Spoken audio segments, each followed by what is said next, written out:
Ezekiel 25:17. The path of the righteous man is beset on all sides by the iniquities of the selfish and the tyranny of evil men. Blessed is he who in the name of charity and goodwill shepherds the weak through the valley of darkness, for he is truly his brother's keeper and the finder of lost children. And I will strike down upon thee with great vengeance and furious anger those who attempt to poison and destroy my brothers. And you will know my name is the Lord when I lay my vengeance upon thee.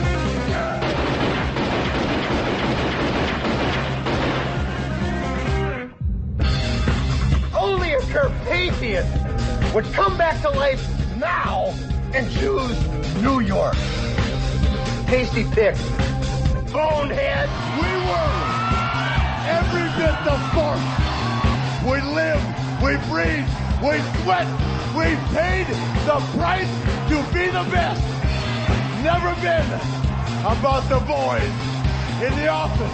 The boys that have gone out there night in and night out, doing everything they could to be the very best at what they chose to do in their life. Those boys are here tonight. Well, I must have been away too long because my feelings are dead. I feel no remorse. I only am who I am because I was born that way. I have a gift, and I am trying to not be selfish about it, but to use it. My job consists of basically masking my contempt for the assholes in charge. And at least once a day, retiring to the men's room so I can jerk off while I fantasize about a life that doesn't so closely resemble hell.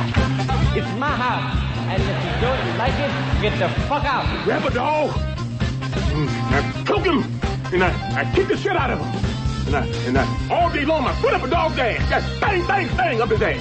That's my pleasure. Go back to bed, America. Your government has figured out how it all transpired. Go back to bed, America. Your government is in control again.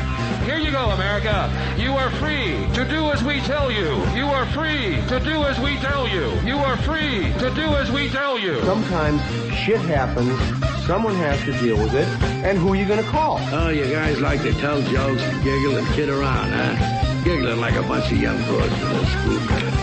Well, let me tell a joke. And boom goes the dynamite.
Ron and Fez show. I'm Ron, there's Fez. Hiya, buddies.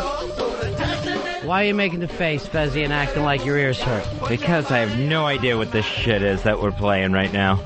Earl, what's the rock today? What's the shit? What's the shit du jour? The song is called New Health Rock by a band out of Brooklyn called TV on the Radio. I see. BRC stuff?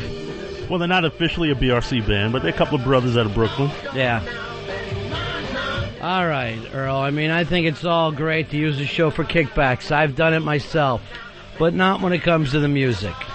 Not when it comes to the music. I feel like I got the kick in the back of my head. Just do what I do. Order a bunch of DVDs and books and then take them right to eBay. That's the way around this. That's the way to pick up a little money for yourself without making the listeners suffer. Do these guys even have a record deal? Yes, they have a new album coming out this June on Interscope Records. The new album? The first one? This is their second album yet. And the first one was heard by... Actually, they've done a lot of big tours. They opened for the Pixies. I thought this was coming out on shit records and tapes. Oh, jeez. Jeez. Fez? Fez, I just open up some wedding invitations for me and you. I should have thrown my body on top of that so you didn't even look at it. Why would anyone invite us to a wedding when they know how awful an experience it is? Just hideous. And these are probably the worst wedding invitations I've ever seen in my life. Well, it's supposed to be flip-flops with roses, and it's at the beach, and it's supposed to be casual hip, I think. I don't know. Yeah, and there's like jokes in the inside jokes with the groom's business partner, and it's just, blech. This is Ed Drosty, the guy who started Hooters, the Hooters chain. And now in his midlife, he's decided to marry an infant, so he wants all the rest of us to come there and look at him. I've gone to kids' birthday parties that don't have this silly of an invitation. Where do you see the bride? It's very close to being a kid's party. Reception at Chuck E. Cheese. Here's Kevin. Kevin, you're on Ron and Fez. Hey, what's up, boys? Hey, buddy. Hey, Earl, music, man, that sucks. Right. You got to do something about that. No, we like it. We were just teasing him a little bit. Now, listen, don't think you're jumping on a bandwagon. I know, AC/DC, right? I understand. Yeah. Hey, can we get some fatty pneumonia on? All right, thank you. Yeah, we'll try. We'll look into the Metallica bin for you. Here's Colin. Colin, you're on Ron and Fez. How you doing, pal? All right, guys. Been a while. Just wanted to let you know that TV on the Radio is opening for Nine Inch Nails for the first half of their summer tour. There you go, Earl. It's all coming together. 9 Inch Nails, baby. Yeah. Yeah, the band. Wait a minute, what year is this? It's not 95? Because this would have been fucking excellent news. Oh, that's just harsh, man. I know 9 Inch it Nails is. has a new album out. I know. He's the shit. Yeah, he is. He really is. You gotta forgive us. We just got invited to a really bad wedding, and we're taking it hard. Fez, you gotta be careful, because that Trent Reznor, he's a vampire. Uh-oh. Yeah, he'll get you. He'll bite you. He's gonna suck my iron, poor blood. Oh, yeah. What's wrong with your blood now?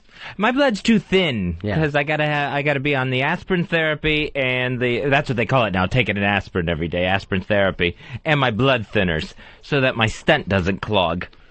Is that right, Grandma? I could talk to you about this stuff forever. Hey, wait a minute. Why is there a picture of them? I didn't know that you could do this. Fez, they gave us a little thing to write back to them, and their own picture is on the stamp. How do you get away with that? I have no idea. I've never seen that before. Yeah. I think they ran out of presidents. All right, hold on. We have guests that stopped in today. I think it's possible they ran out of presidents and dead rock stars put on the stamp, so now they're just going for the owner of Hooters and his child bride. I think she's, yeah, this does look like it's her graduation. It looks like she's graduating, and he's the happy dad, and then somehow they sleep together. Yeah, speaking of which, it looks like, speaking of dead presidents, it looks like Thomas Jefferson is posing with a girl he just met climbing out of a time machine in 2006. All right, send this back, girl. Let them know that Fez is sick and weak blood or whatever the latest complaint is, and I have to be here with him.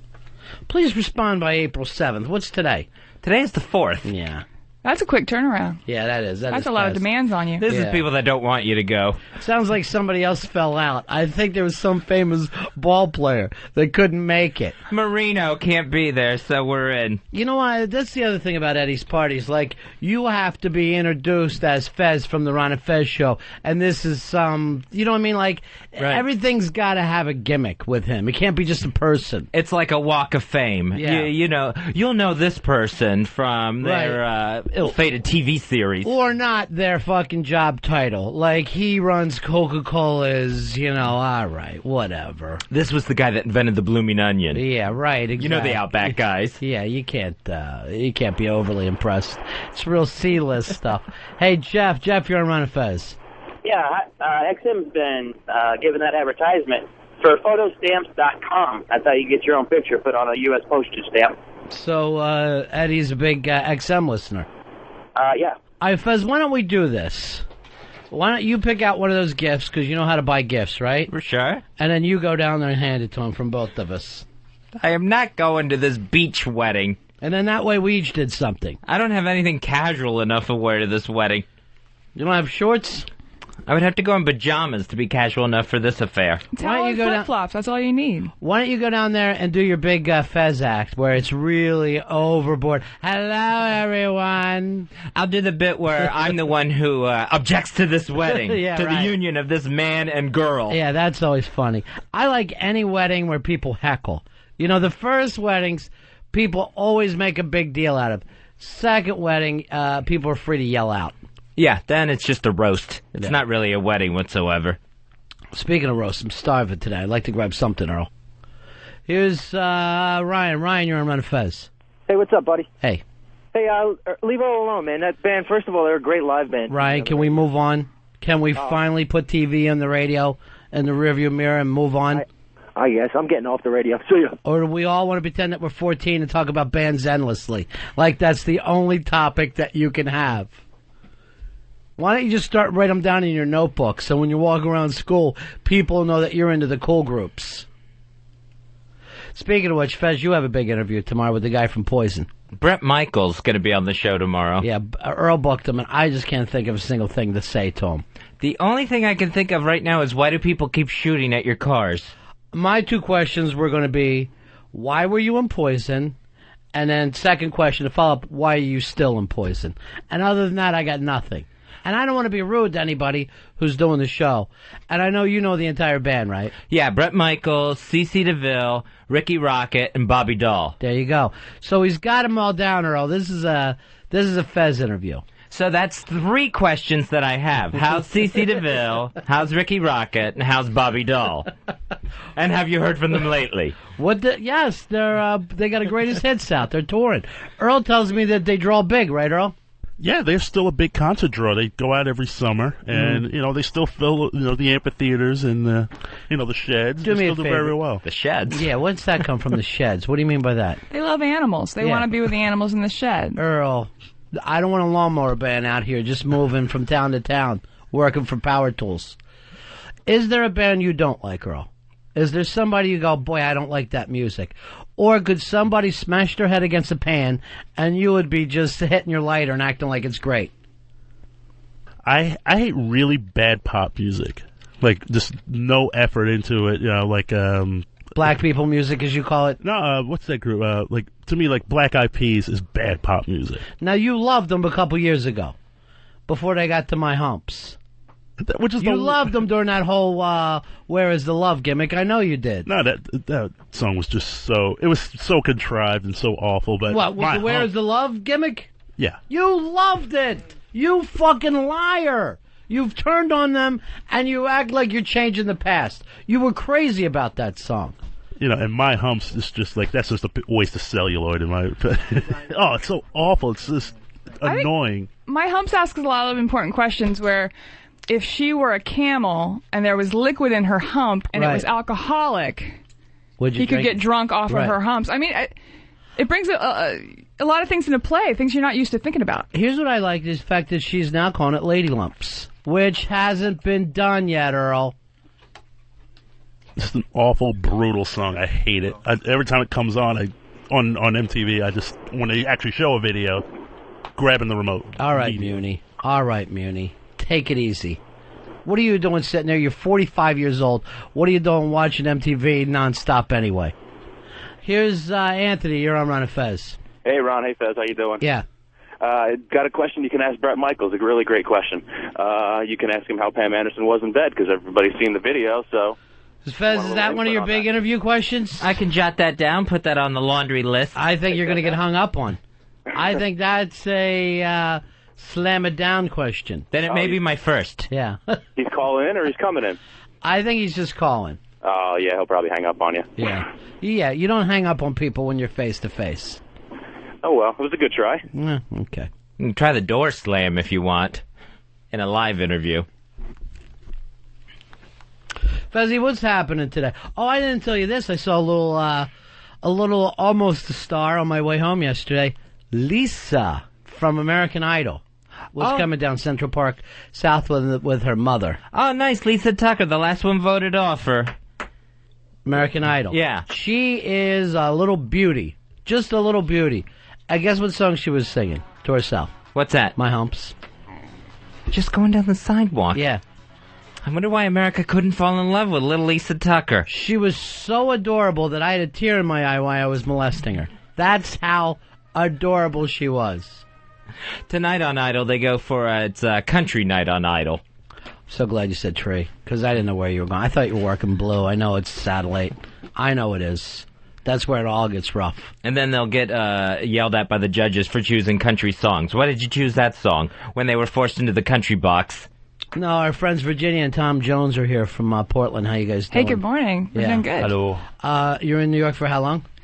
Just until tomorrow. That's as long as our visa was, right? Yeah, exactly. You guys seem like you would have a band out right now. You guys have a band?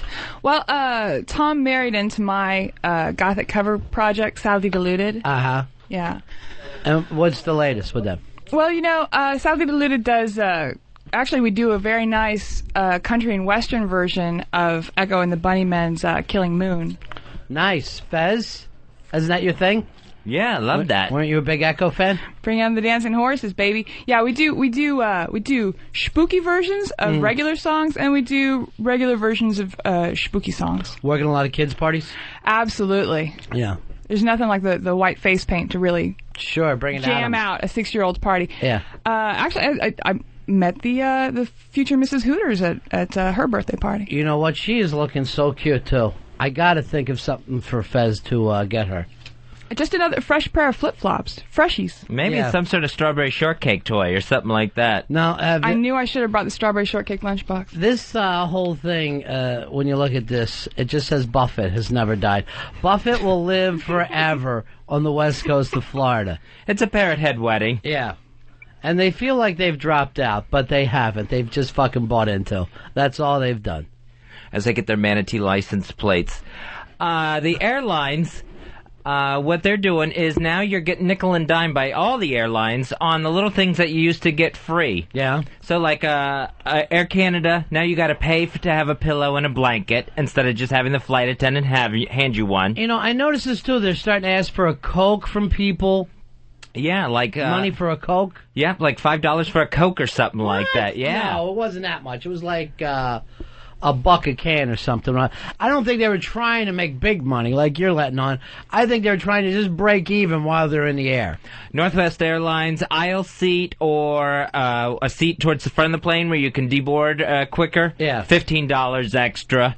So all these things being tacked on. So people are more apt to pay for the aisle seat, huh, than the window? Yeah, people always want that aisle seat. So I'm a window girl. I just like to be looking out at the clouds like it's my first flight. I gotta have the aisle, and 1 foot out in it. I'm constantly getting hit by the drink cart, thinking that there's somewhere I can run if something bad happens to this plane. Yeah, I've been nailed by the drink cart, too, while I was passed out. And I honestly think she shoved it into me on purpose.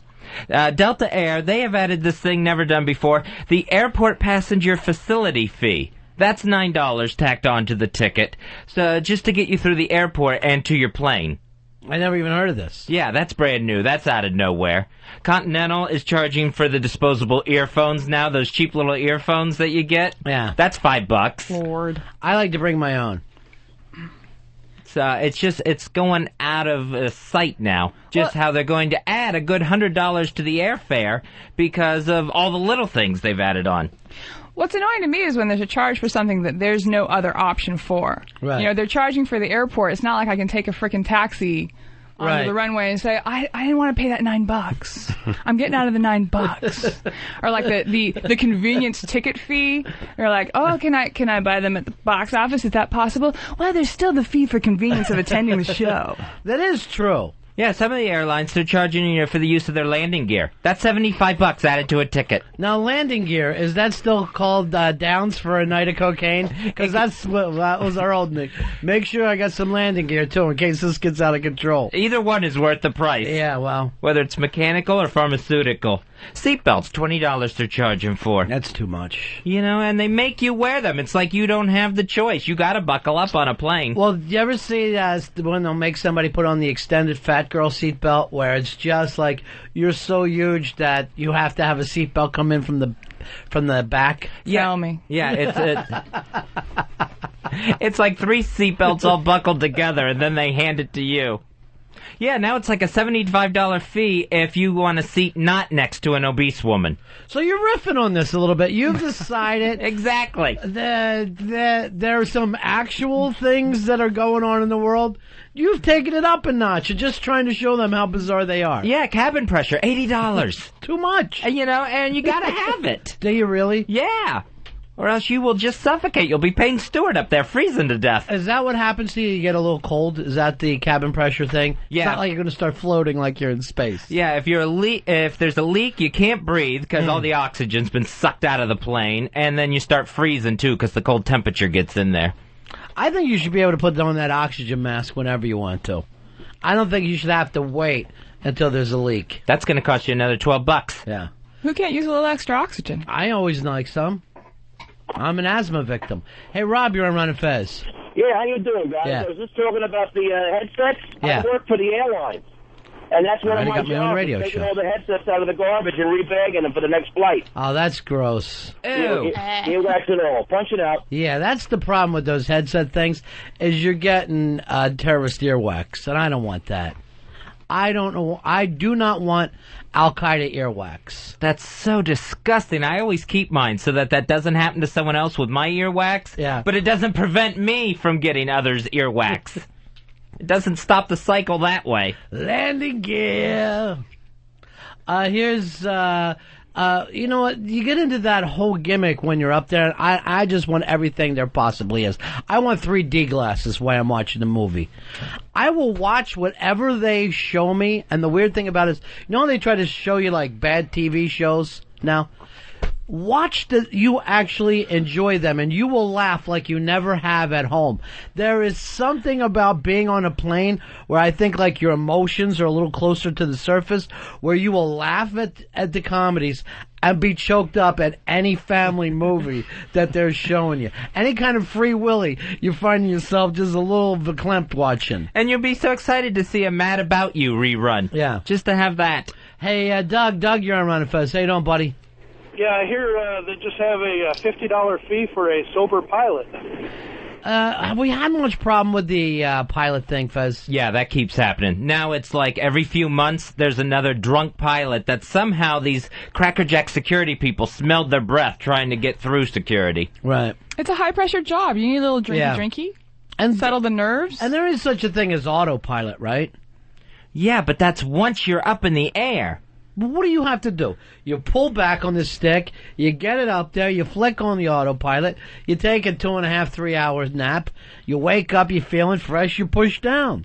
I think it's the easiest thing in the world. I can't imagine Otis Campbell up there, your captain, trying to get us in the air. You honestly think that it's more difficult to fly a plane than it is, like, to, say, drive down 95? Yeah, I think so. When you got cars all around you. A plane, you can't even get another plane 5 miles away. What kind of mistake could you possibly make? Fernando, you're on Ron and Fez. Fernando here, 1519, guys. Hey, buddy. Hey, how about bathroom trips, $50 each? Did they charge in the bathroom at all, Fez? I'm sure they're going to start, and then another $6 to flush. Well, that's their problem then. I don't need to flush. You'll want to flush from the person ahead of you. Ah. That's what happens. It's like the earphones. It's the vicious cycle.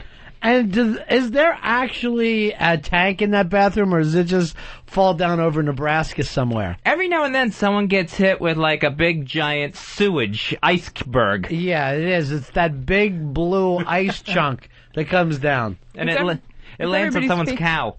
You two, find your timing. Virginia. No, you have a pee, and then 2 minutes later, a duck is wet, inexplicably. That's the way it works. Jay, you're on the Ron and Fez show.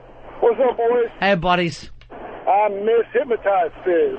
I miss Hypnotized Fez, too. Hey, listen, man, I pay an extra $50 for a blowjob from the stewardess. The stewardesses, I know when the whole airline travel thing started, they were supposed to be such sexy creatures, the whole coffee, tea, or me. I don't know if they still have that reputation anymore. Oh, no, they've gone actually quite the other way. Yeah. Where it's, let's get really robust older women. Yeah. Full-figured gals trying to squeeze down the aisle. And their attitude is just not sexy. You just almost want to say nurse, because it feels like Nurse Ratchet is telling you no to everything. It's the guy stewards are now the hotties on the planes. That is true. They're the ones that they say spread AIDS. So they got that whole That's how I got it. Going for Sorry, it. Virginia. That's okay, as long as it happened. It's breathing that recycled air. Randy, you're on Ron and Fez. Big Ass 307, buddy. Hey, buddy. Had a great time Saturday night. Just wanted to mention that. No. I heard that they're going to be charging $100 for an air traffic control fee. You can decline that if you want, but then you got to really be the one to pick out when you land. Who's really impressed with the air traffic controllers anyway? Ever since the Reagan years, it doesn't seem to... How needed are they? I think they're very needed. Why? You got radar up there in the plane, right? Yeah. Why do you need more radar down on the ground? Well, that's they're keeping the people from running into you on the runway, the ones taking off and landing. They're coordinating that dance card. So other than that, other than saying you are next and hold till after this person, they do nothing. Right. They're like an airport maitre d'. They're seating planes. I can't be overly impressed. I can't be impressed. I've got the solution. Yeah. You're taxiing into the runway. Yeah. You hear an announcement from the pilot. Will all the passengers in the window seats please look out the window and look for other planes? Let me know. Somebody raise your hand. I do that anyway, don't you? Do you have a tendency to glance around and when you see another plane go by, which nothing could be faster than seeing a plane go the other way? I will always let the stewardess know. Hey, that seemed a little close, didn't it? They were right there, weren't they? I'll do this about 20 times during a flight, where the little light that's on the end of the wing when it flashes or whatever, I'll jump and look out the window like that was something coming towards the window at me. That's helpful. Fez, I need you to keep a level head up there. We've gotten rid of a lot of the people that you think make it safer, so I need you to keep your head on. Here's Kenny, you're on Ron and Fez. Hey, buddy. Hey, buddy. 6120. Yeah, what's up? Good news. The meals are still free on the flight, but the utensils $10. Now, I've paid for brownies before. Yeah, one of the airlines has like a snack pack that they'll give you, some sort of box thing where it's got a bunch of different snacks in it. It's got crackers, and an apple. An apple, yeah.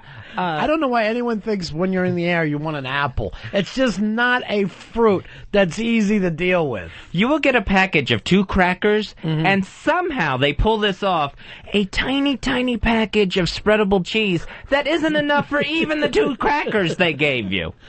And not the best cheese you've ever had in your life. Oh, no. It's like some sort of flubber type get-together. You're supposed to just rub it on your gums like cocaine. Sorry, Virginia. That's my line of the day. Sorry, Virginia. Here's Brian. Brian, you're on Ron and Fez. Hey, buddies. How you doing? Yeah. I got another one of those silly surcharges for you. It's the plane never goes down in the Atlantic Ocean. There's the stewardess at the door trying to charge you $50 for a goddamn life vest. I know that they say that the seat can be a flotation device, right?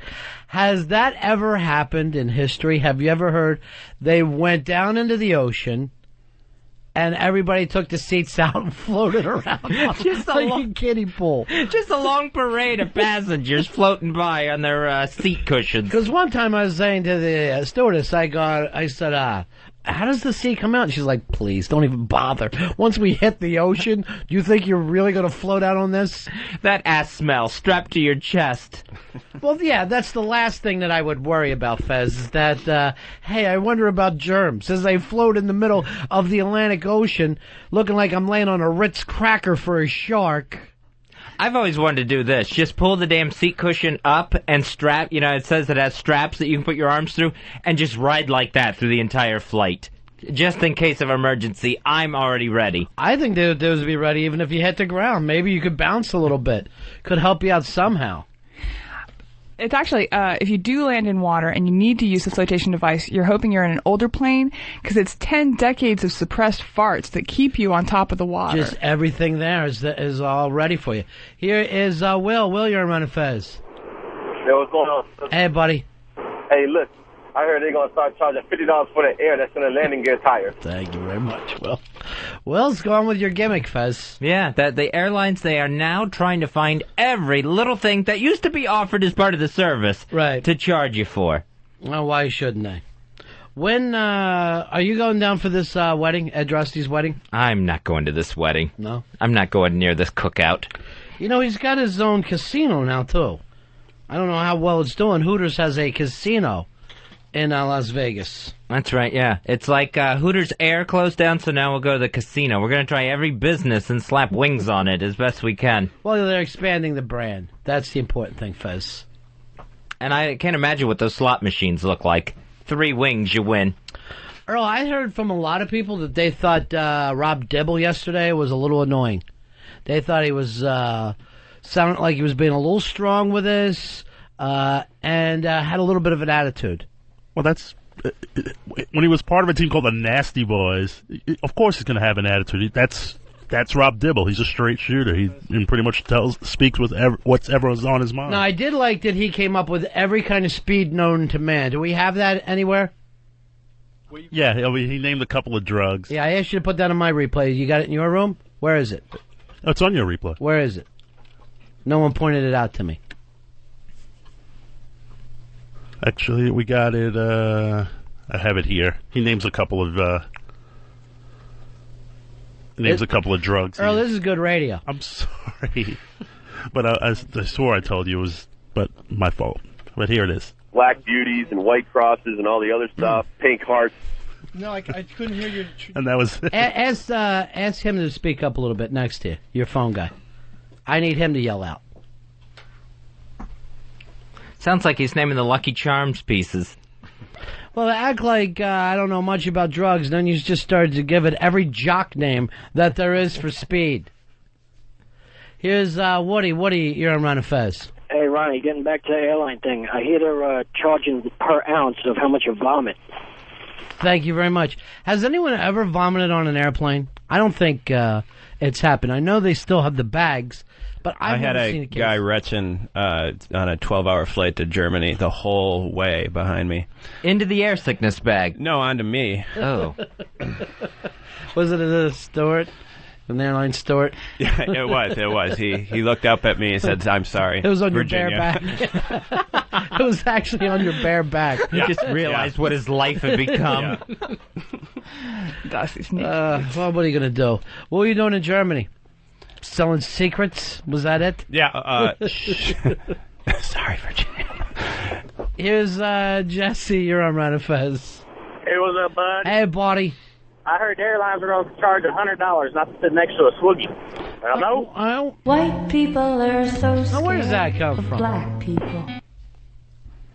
And really, all he's done is seen a fucking plane from the cornfield. That's as close as he's got. He called them Iron Birds till a couple of weeks ago. Here's Ian. Ian, you're on Ron and Fez. We lost you.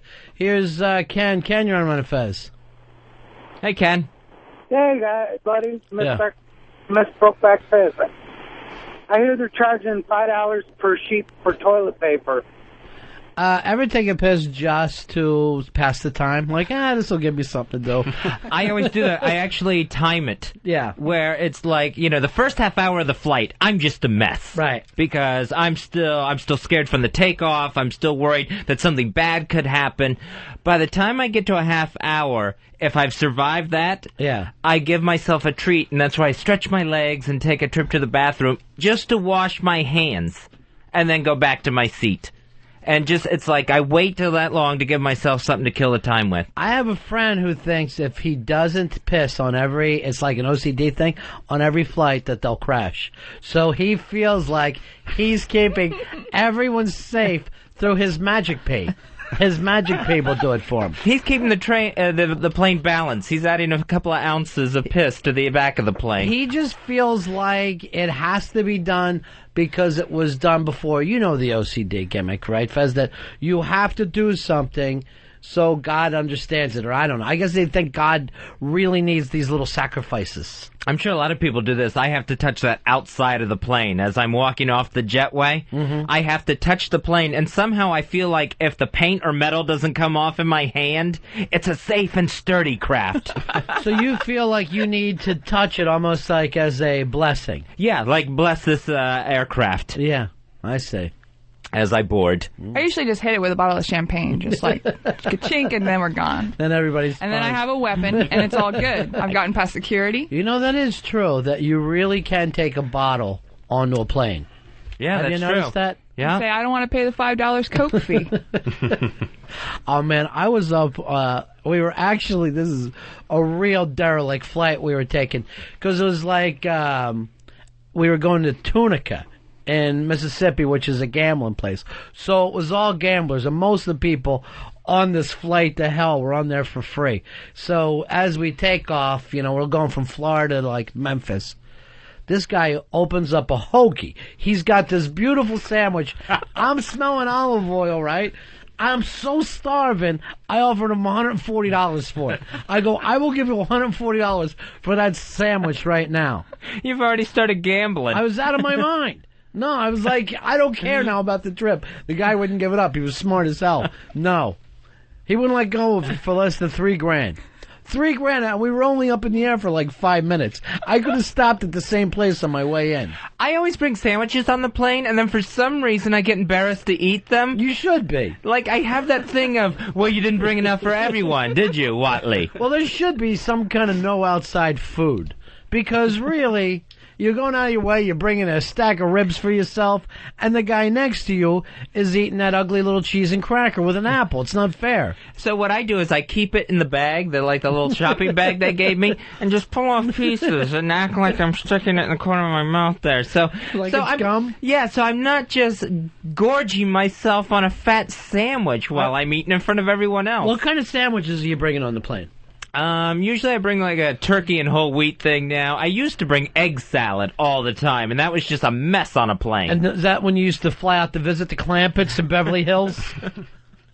Getting on a plane and popping open an egg salad, I can't believe that everybody doesn't start throwing up.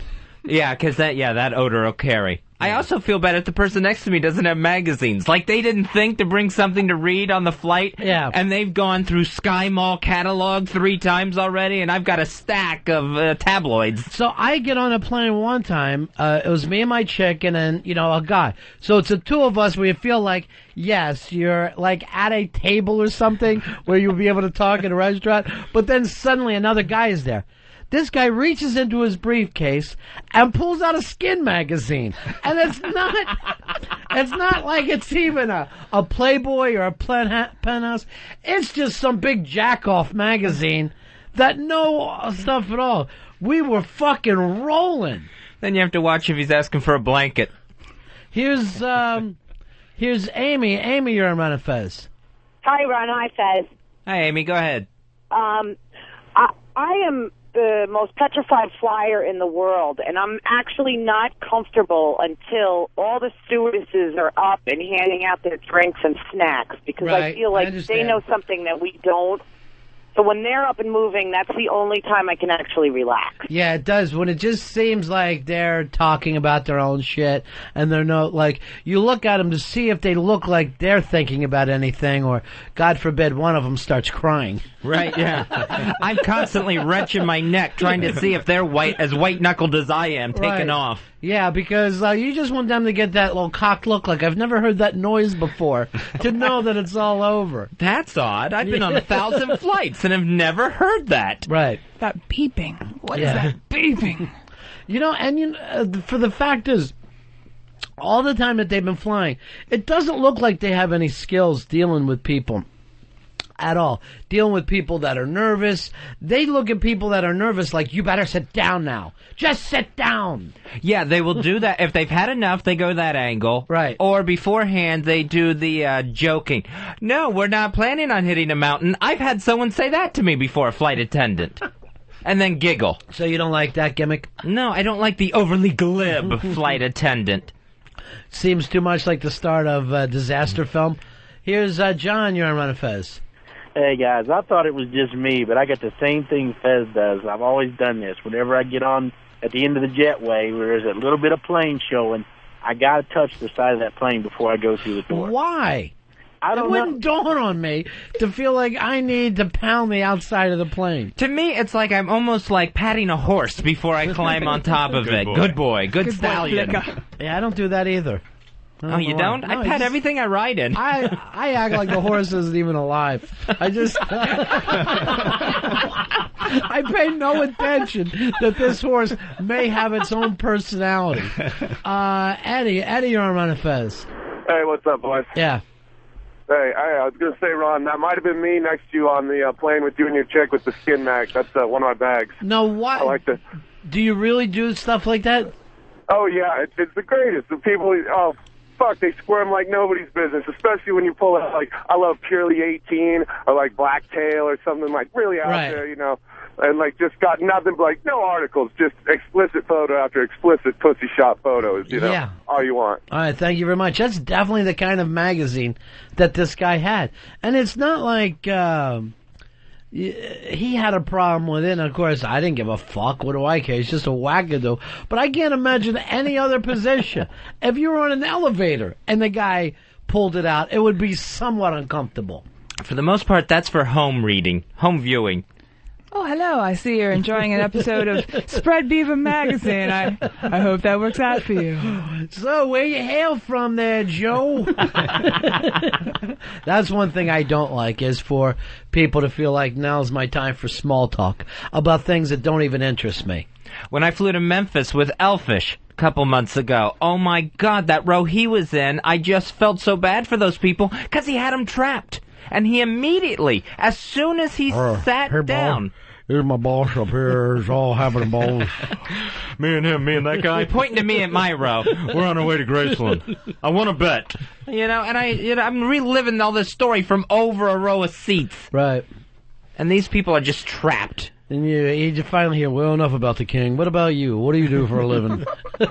Just talking about the king, as if everybody's ready. And every flight is just booked now. Every now and then you would get lucky when you flew, and like maybe you'd have a whole row to yourself, or you could move up a row or something. Now every flight is just packed, every seat filled. Yeah, that is true. I have been on like those late night planes where you could actually lay down or whatever. That is the best feeling in the world, when you find out no one is sitting in your row with you. Yeah. And then one time I was flying with my daughter, and I fall asleep, and I wake up, and she wasn't there anymore, and I was running around the whole plane looking for her, and then they tried to tell me she didn't exist. Okay, that wasn't you. Huh? That was the movie Flight Plan. That was Jodie Foster. You don't have a daughter, Ron. Yeah.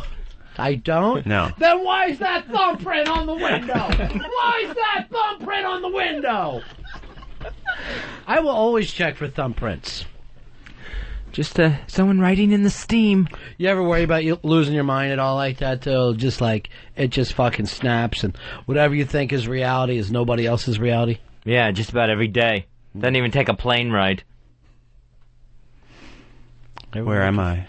Everyone look at Fez for a minute. Please don't. You're challenging my reality. No, it's okay. It doesn't matter. The thing is, you know. right? Here's Dave. Dave, you're on Ron and Fez.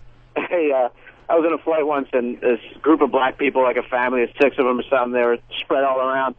Fucking guy next to me pulls out like a 2-foot sub, an Italian hoagie, and like 2-liter bottles of Sprite. They're passing it around, and the whole rest of the flight, it just smelled like, that onion and feet smell you get from an Italian sub. Just fucking I horrific. say anyone brings their own food, God bless them. They were on to something. Earl, your family had every right to take that food there. That Super Bowl sandwich. Yeah. Hey, we gotta eat, right?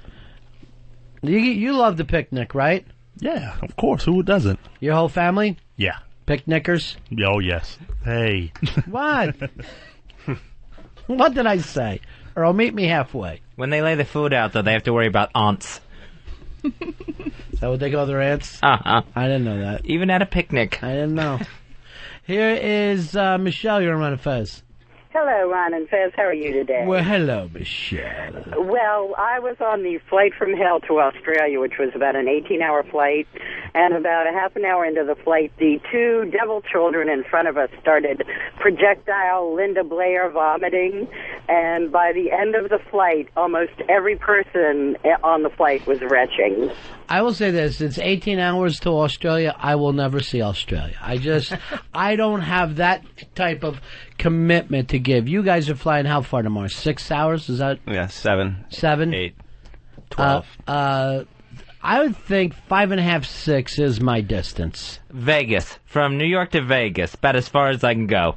Well, once you're there, you go to L.A. After that, you're just pasted to the window saying, "There's a man on the plane." Yeah, it's just a little too much. It's just more than I can put up with. It's like when my mom used to make me go to market with her. I could put up with it for a while, but if she went to a second store, I'd start flipping out, fall on the ground, and act like I was dying.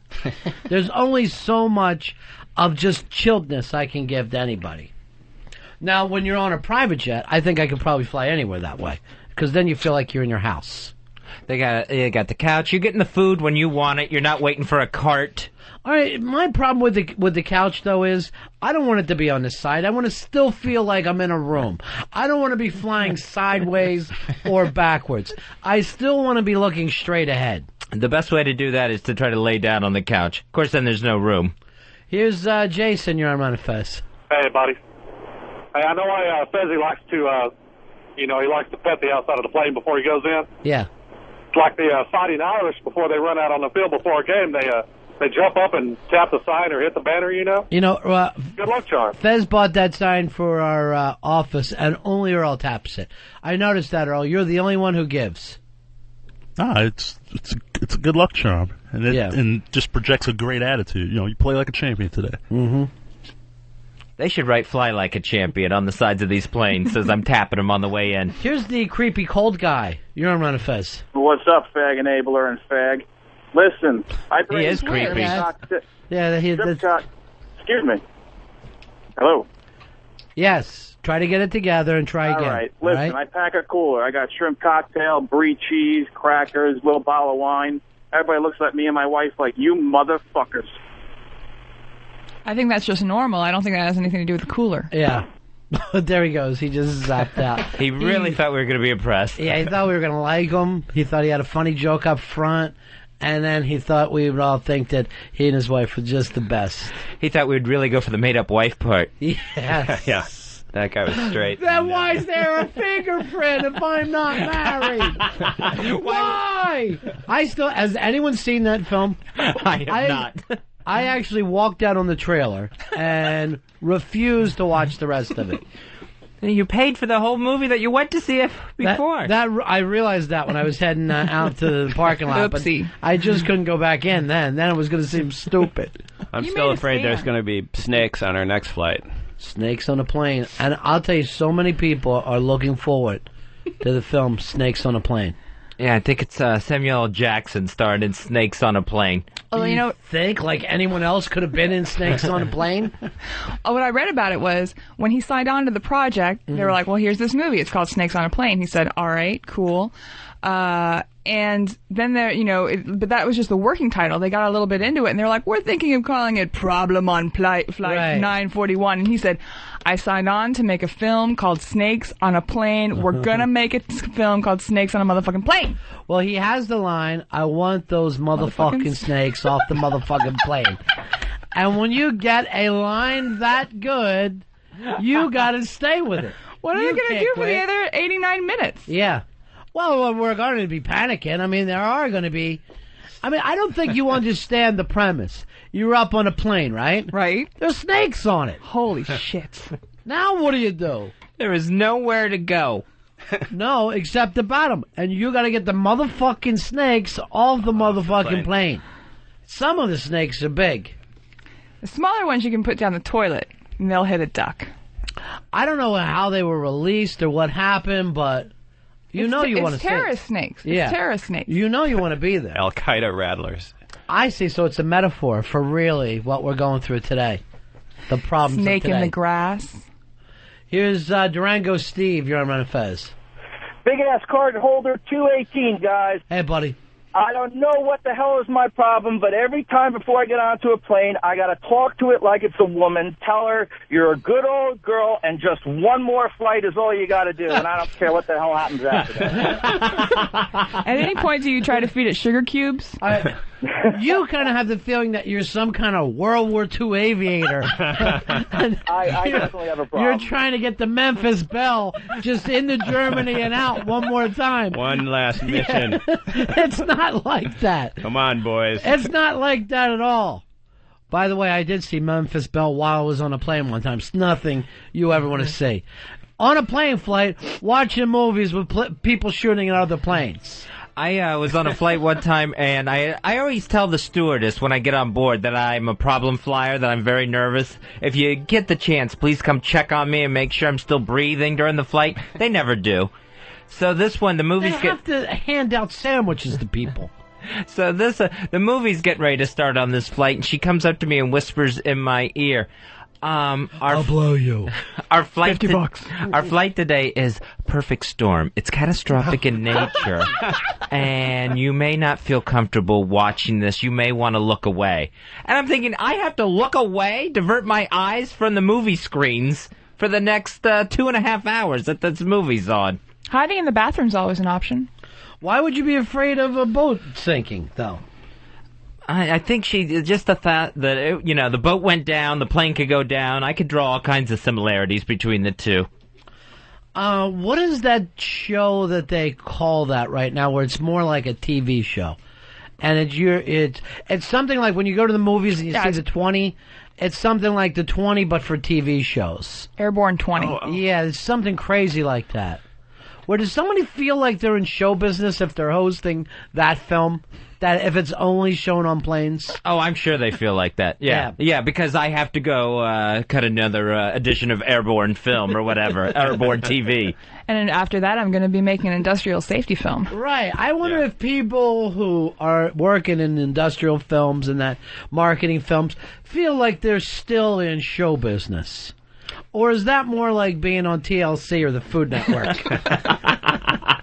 I would imagine they got the show business bug thinking about that. I'm kind of depressed because it looks like this was like one of my favorite kind of unfamous, famous people from the Food Network. Rachel Ray is going to become famous for real because she's going to take over for Tony Danza. But I used to obsess with her on her $40 a day show. Did you ever watch that? I never watched She'll go to a town and it'll be like she'll be in Austin or San Diego. It's normally like a nice sunny place. She's got $40 and she has to eat 3 meals. And I think I've watched her do that in every single town in America. I think one of my favorite not famous TV people is now the Grizzly Man on the Science Channel, where he gets dropped off by a helicopter in some sort of harsh environment, and he has to survive by himself for 7 days and carry his own camera equipment to document himself. I've never even heard of that one. So, and he gets very dramatic. If I'm not able to find food, I may die. And every single week? Every week he's going to die. If I can't find shelter, What he needs is $40 a day, and he can have 3 great meals. And then what she would do if she'd spend $38, she'll go, I'll take this $2 and buy a brownie. And I'd be like, yeah, an extra $2, not bad at all. I bet she stiffs on tips. Yeah, she does not tip well, that's for sure. Now, I know she's taking over for Tony Danza, so I hope she gets something that can work for her. Maybe she can hook up with the Grizzly Man, the two of them together. Just something he can cook while he's out there finding berries. They can make a terrible threesome with Werner Herzog, joins the movie. Werner never stops.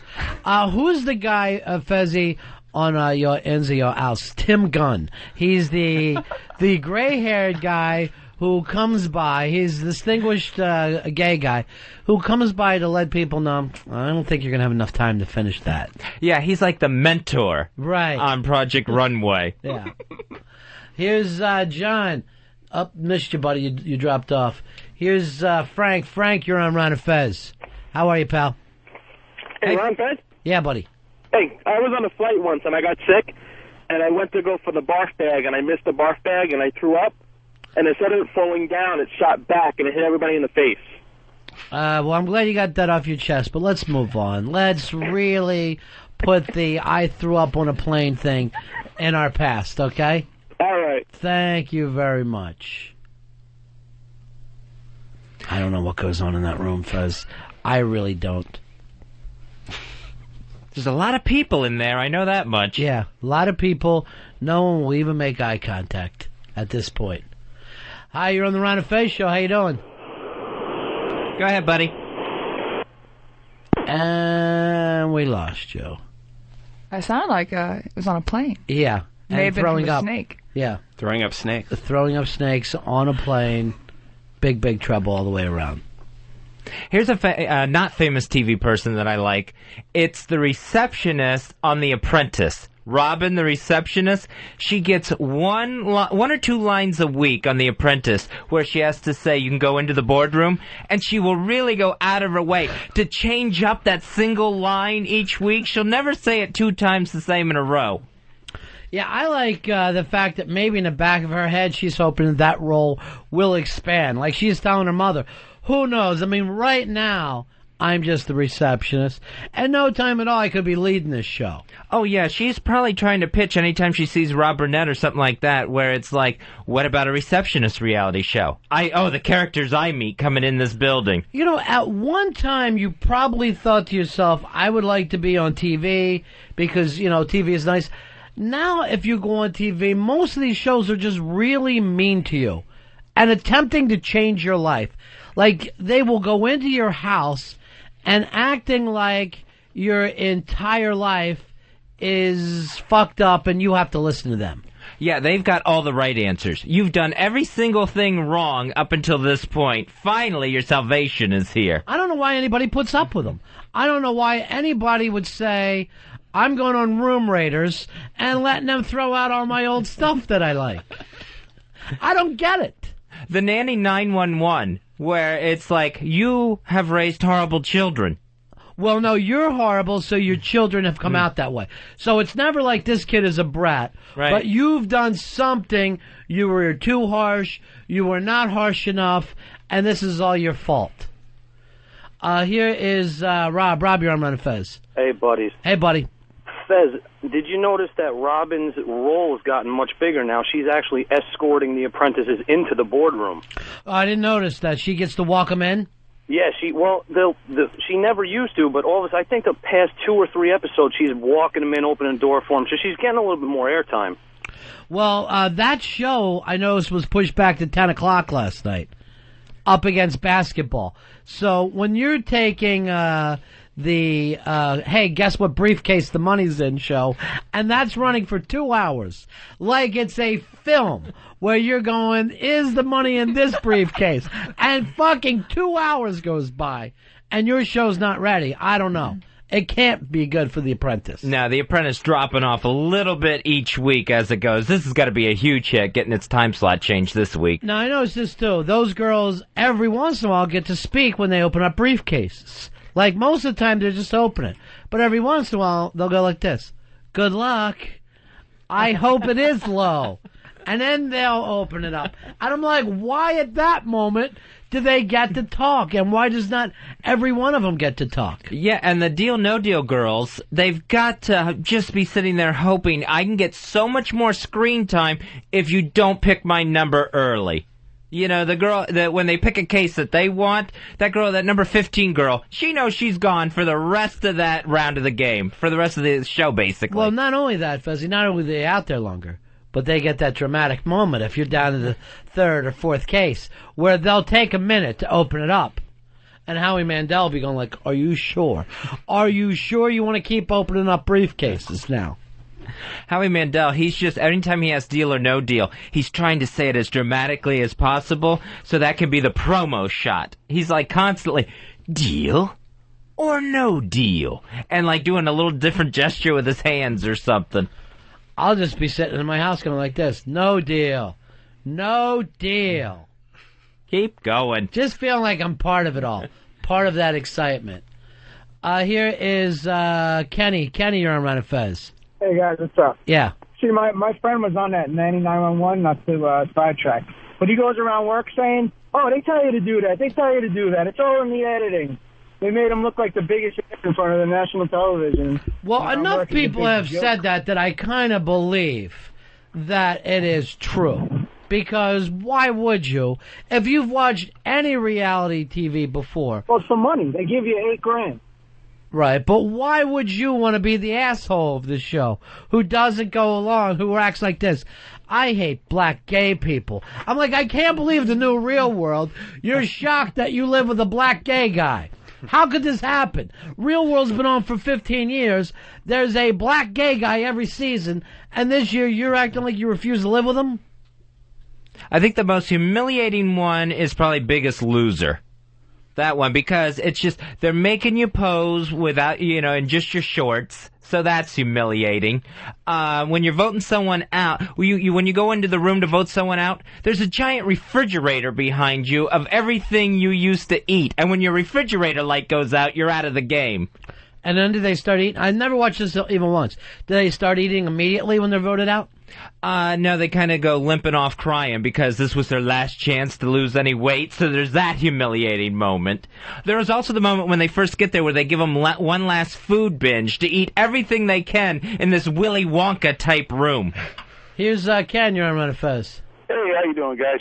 Hey. I want to talk about the Deal or No Deal girls. I already see a pattern coming here to where these girls are going to be famous. I see calendars coming up, and some of these girls don't have two brain cells to rub together. And well, this is the best part of Deal No Deal. What are they wearing? We don't know what color dress they've picked out until they all come out together. And then I will yell out at my house, it's silver! Last night was a very nice basic black for the 26 girls. Here is Aaron. Aaron, you're on Ron and Fez. How you doing, guys? Yeah. Yeah, like on Deal or No Deal, how when they get your family there and they root you on, saying things like, come on, buddy, stay focused, as if you could possibly do something different than open the case. Right. There's not much you can do. You're trying to pick cases with low numbers. Other than that, there's no skill whatsoever. I like it when a sort of high number goes, like, let's say you have the 750,000 still left up there, but you open the case with the 50,000, still a lot of money, and they all go like this, that's okay, I wanted to do that, I wanted to lose the big amount. That wasn't 750,000. Here is Mike, you're on Ron and Fez. Hey, guys. I just want to know if you guys enjoy as much as I do watching Howie Mandel, considering he's the biggest germaphobe in the world, not shake everybody's hand. Does he definitely not shake their hands? Oh, he does a fist pound thing. You can't actually shake his hand. He won't let you. Everybody pounds knucks. Yeah. Yeah. That is a better way of going through life, though. Because you don't know who's a germaphobe, and you might as well just pound the knuck. I don't know how the hell you guys think about Anthony every day. I just kiss him on the mouth and just sneeze. A lot of times I'll mouth kiss him, and I've got this terrible cold. But I know he worries. I know he worries, and I try to respect that in people. In the meantime, you are on the planet to live with germs. I don't think you've got anything to worry about. There's no way to avoid them, that's for sure. I don't think anyone's ever died from germs. I'll go that far. I don't think you can die from germs. Here's Scott. Scott, you're on Ron and Fez. Hey, guys. How's it going? Yeah. Hey, you guys mentioned something about the trying to figure out what dresses they were going to be, what color. Mm-hmm. In the past, a lot of times, they've matched Howie's tie. So whatever color tie he was wearing? Most of the time, like the other night, I think it might have been Friday, I think it was on, all the girls were wearing like this god-awful like mauve or pink or purple or something. He had the exact same color tie on. I didn't even notice that. Fez, have you ever noticed? I've never picked up on that. They should have to shave their heads like Howie. Just bring out the Howie girls and they're all bald. Hey, Charlie, you're on Ron and Fez. Hey, how are you doing? Good.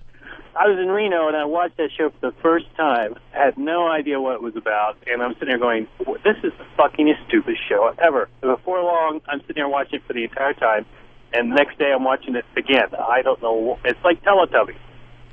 You know, I saw this, and I guess some people were upset about it, speaking of Teletubbies, that Sesame Street is going to put out new DVDs aimed at kids 6 months old.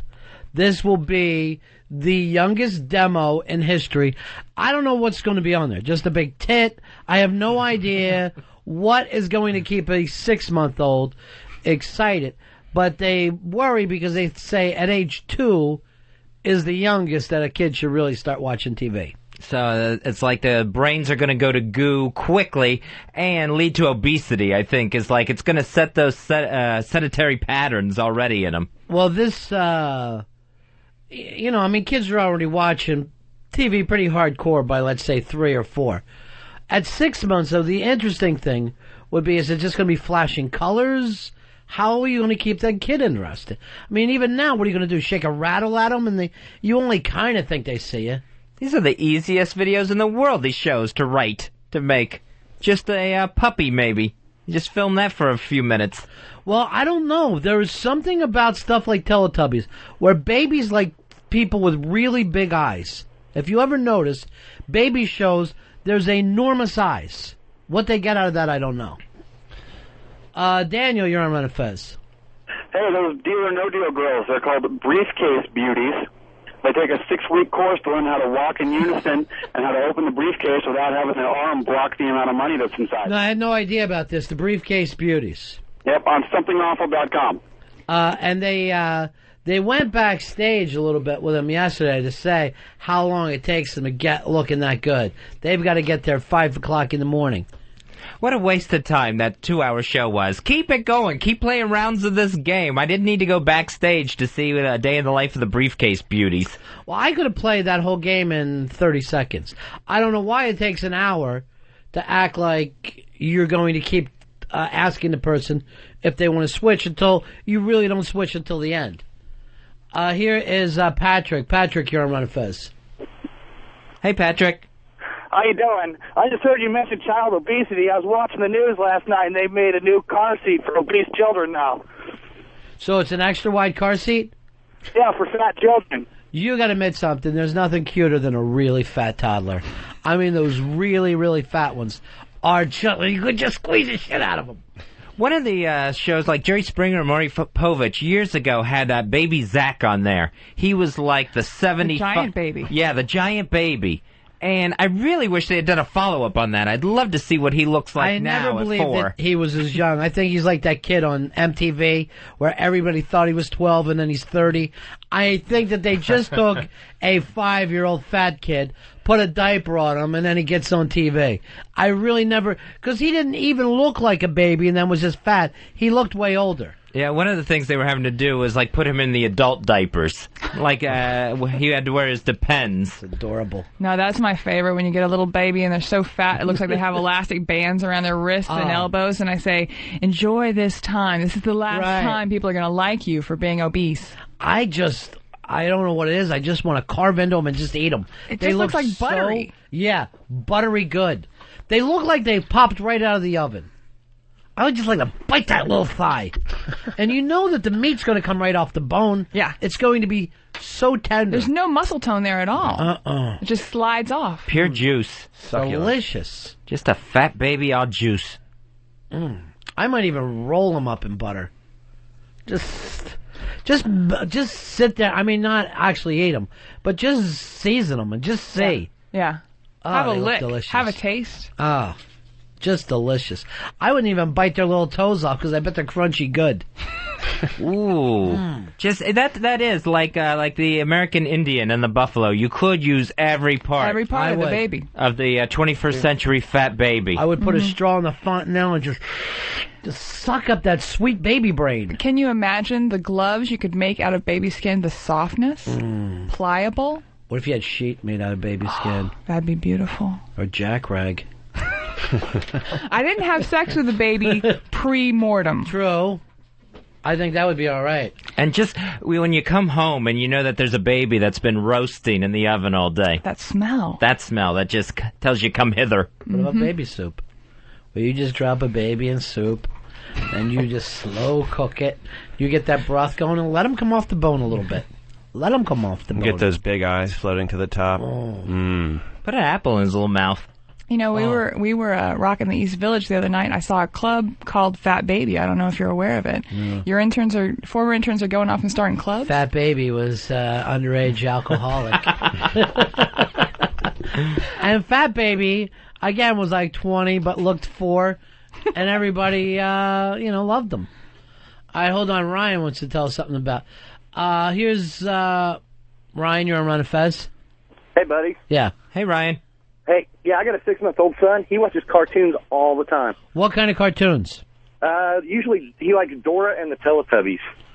That's good because that TV should be a babysitter. You are doing the right thing by taping him to the front of that flat screen while you go out for beers.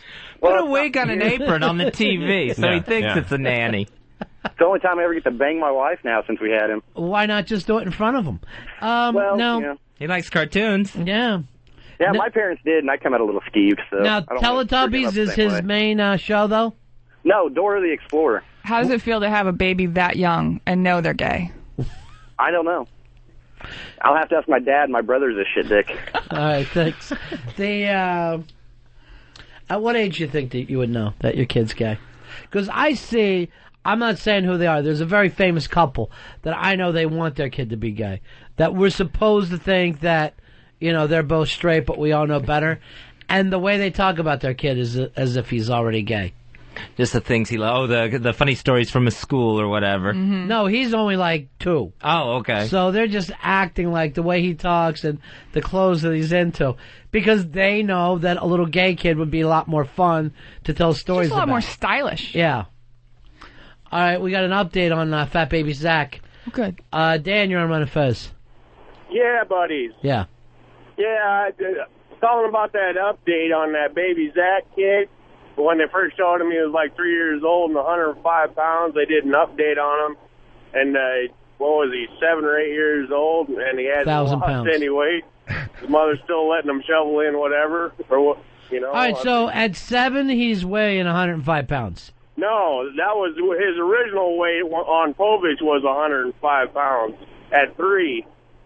And he's 7 now, and he's big as ever. Unless he's 250, I feel like he's getting it together.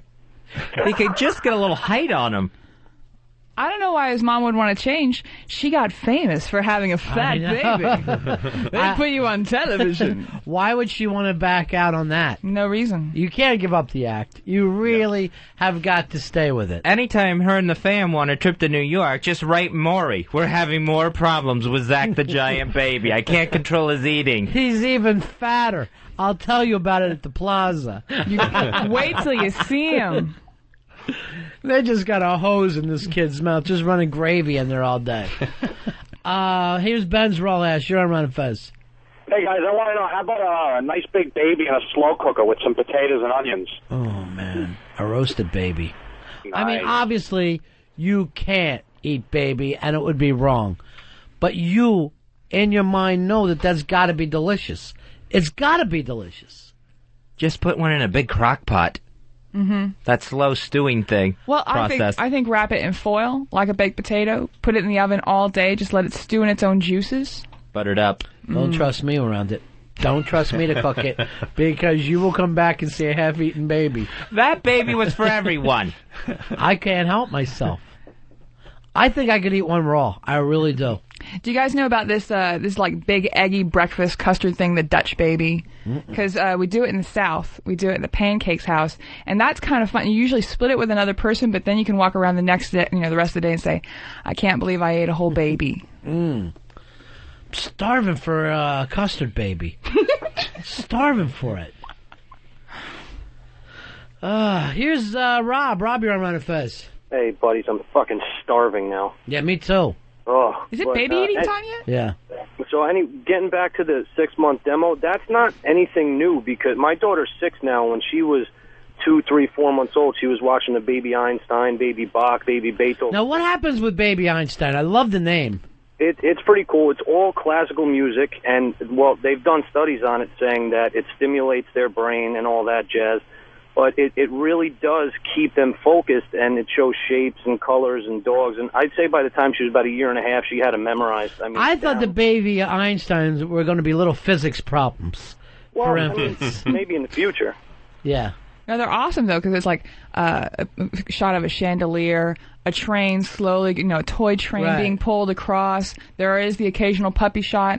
It's awesome on acid. Right. Really tremendous. It's a really good baby acid. Actually, even the whole thought of being a baby is kind of like being on acid. Yeah. Because, you don't understand everything, and then some things make you laugh hysterically, noises make you real afraid.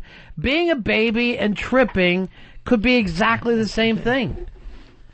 Here is Mike. Mike, you're on Ron and Fez. Hey, Ron, what if the baby dies of natural causes? Is it okay to eat the baby then? Well, we do live in a society where there are rules. So, well, what if you're only if it's yours. Yeah. If you call the cops, would they let you ever keep the baby, or do they make you take it away? You know what? I forgot to even mention this. How happy I am to see Tom DeLay fucking just limp off back down into Texas and live in his own shame. Honestly, you can eat a baby. But the fact is, we know it would be delicious. We know this in our hearts. You can't even start licking them, because it could just lead to biting and chewing. What smells better than a baby? Just smelling that baby skin. Get a good hit off of it? Yeah. That new baby smell. Here's Mike. Mike, you're on Ron and Fez. Hey, guys, I'm starving. How about a little baby sushi? Little baby butt on some rice, eh? If you just sliced just a little bit off that pure virgin butt, laid it out on some nice rice, I would be eating it up. Oh yeah, some baby fillet. But if you get too near the ass, that can poison you. It's a risk you have to take. I'll eat the ass right out of it. I don't care. I feel good about myself. Just dipping it in a little soy. And a little boy. Here's Joe. You're on Ron and Fez. Hey, how you doing, guys? Yeah. I got a great recipe for you, that very old family recipe. It's barbecue baby back ribs. Delicious. Man, I want my baby back.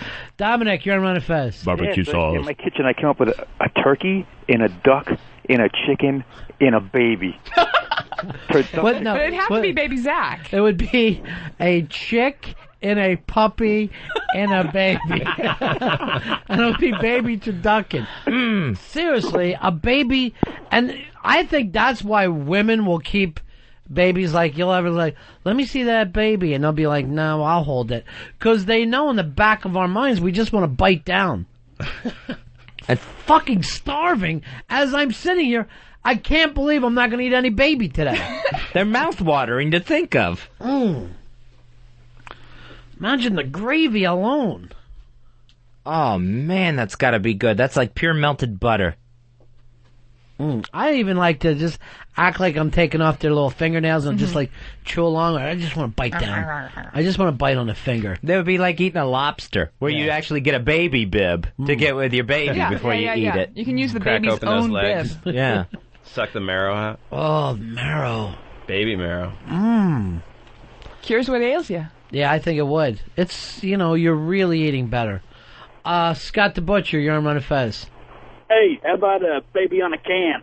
on a beer Like to can. have- That be the perfect pick it up way. with that. You just you put the seasonings in with the beer, stuff the baby over top of it, close the lid on that grill, and you come back an hour and a half later, and it's perfect.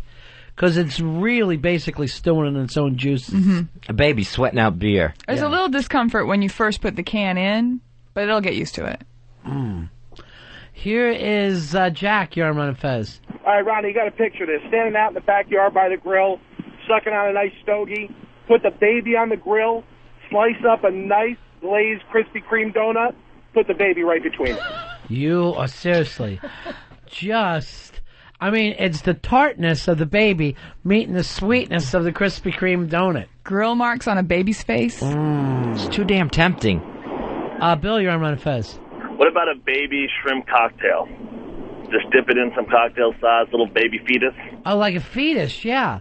Just hanging on the outside of the cocktail sauce. Little fingers, little toes, all the way around. Not fully formed. Not fully formed.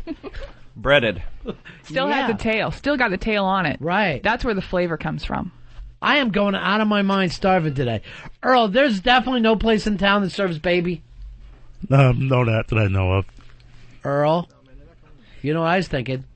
Black baby. Chocolate. How delicious would a black baby be? You know what they say, the darker the meat, the sweeter the treat. I didn't know that. I had no idea. I don't have a car, so I don't see all these bumper stickers that you do. Here is Alan. Alan, you're on Ron and Fez.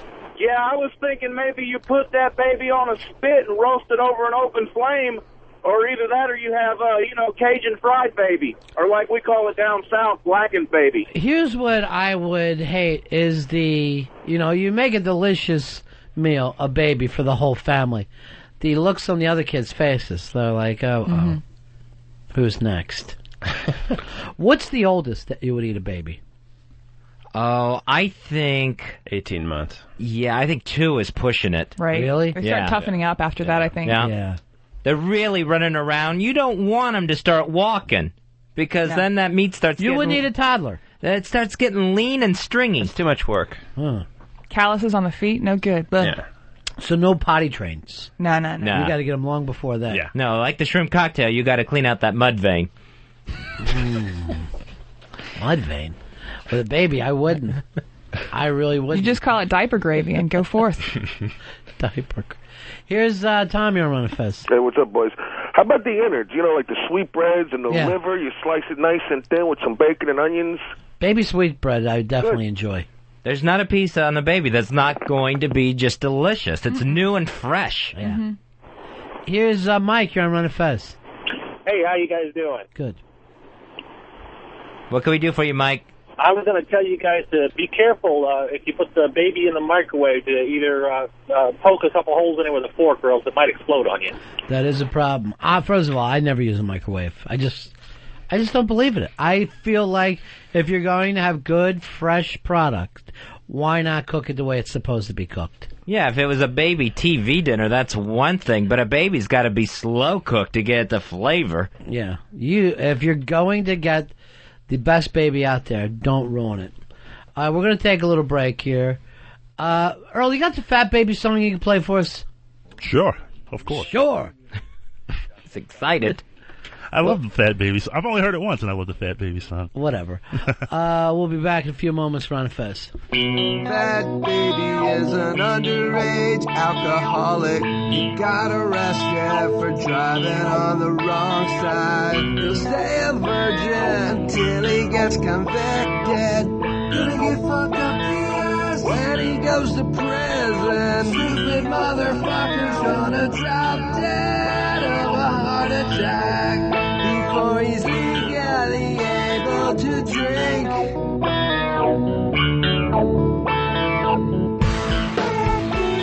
So ugly he makes people sick.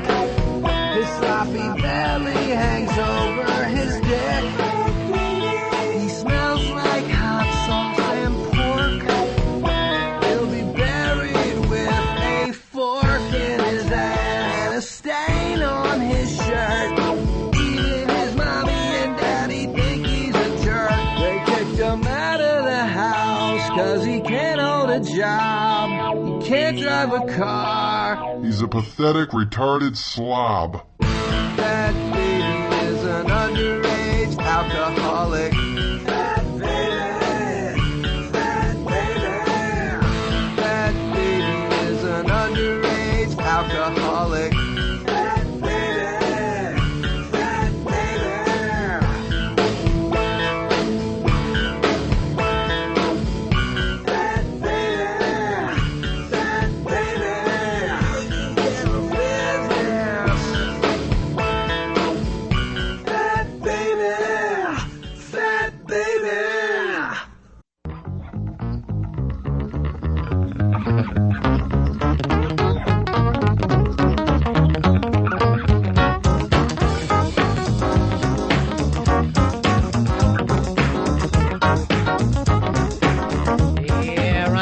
Show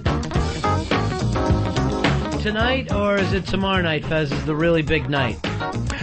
Tomorrow night, or it's going into Wednesday morning, so it's tonight. Just tell us what it is. Okay, it's for the only time in history. Yeah. At 1 a.m. and 2 minutes and 3 seconds, it will be across the board 1, 2, 3, and the date 4, 5, 6. Okay. And what does that mean? 1 minute, 1 hour. It's the end times. 2 minutes, 3 seconds, and then April 5th, 06. Nice. Hey, we got our friends here from Portland. It's Virginia from Portland. And also Tom Jones. No, not that Tom Jones. No. No, I'm the foppish rake of 18th century literature, just so you know. So that's the only one. Yeah, that's yeah. That's the only one we know. Yeah. What one do you know? The Welsh one all the time. No, you were saying that you bought the new Mike Black album. Yeah. Go, no go. Amazing. I say go. Yeah. I say go. I say no go. I don't. I just don't have a good feeling about it. No, Tuesday morning we were camping out for it in front of Tower. So we just got it in. Our buddy Mike the Teacher, Fez, he's got a brand new album. Nice. So you thought we were talking about a real album? Yeah. Well, it is a real album, except for our friend made it, Mike the Teacher. So it's go, no go. Is that the name of it? Just came in now. Just dropped now as we speak. So Earl, you can start and use some of that as segue stuff. He should do a cover of Blind Amoeba Science. Why? He's a science teacher. Oh, I got you. Yeah. Good heavens, Miss Nakamoto. You're beautiful. Science! What happened to the great Dolby? The Dolby sounds. Dolby's Cube. Yeah. We were watching actually some old footage of Thomas Dolby on an old Why wouldn't you? on the Gray Whistle Test. Oh yeah. The show that Ken gave me a copy of, but we have the extended version. So I had no idea. He was doing a video for Hyperactive, and his lack of rhythm on the cowbell was shocking. Shocking. The English. I know you guys hang out with Ken in Portland, right? Mm-hmm. Yeah. What is it? Just real sarcastic? You watch things like that and you act like you're better than those people?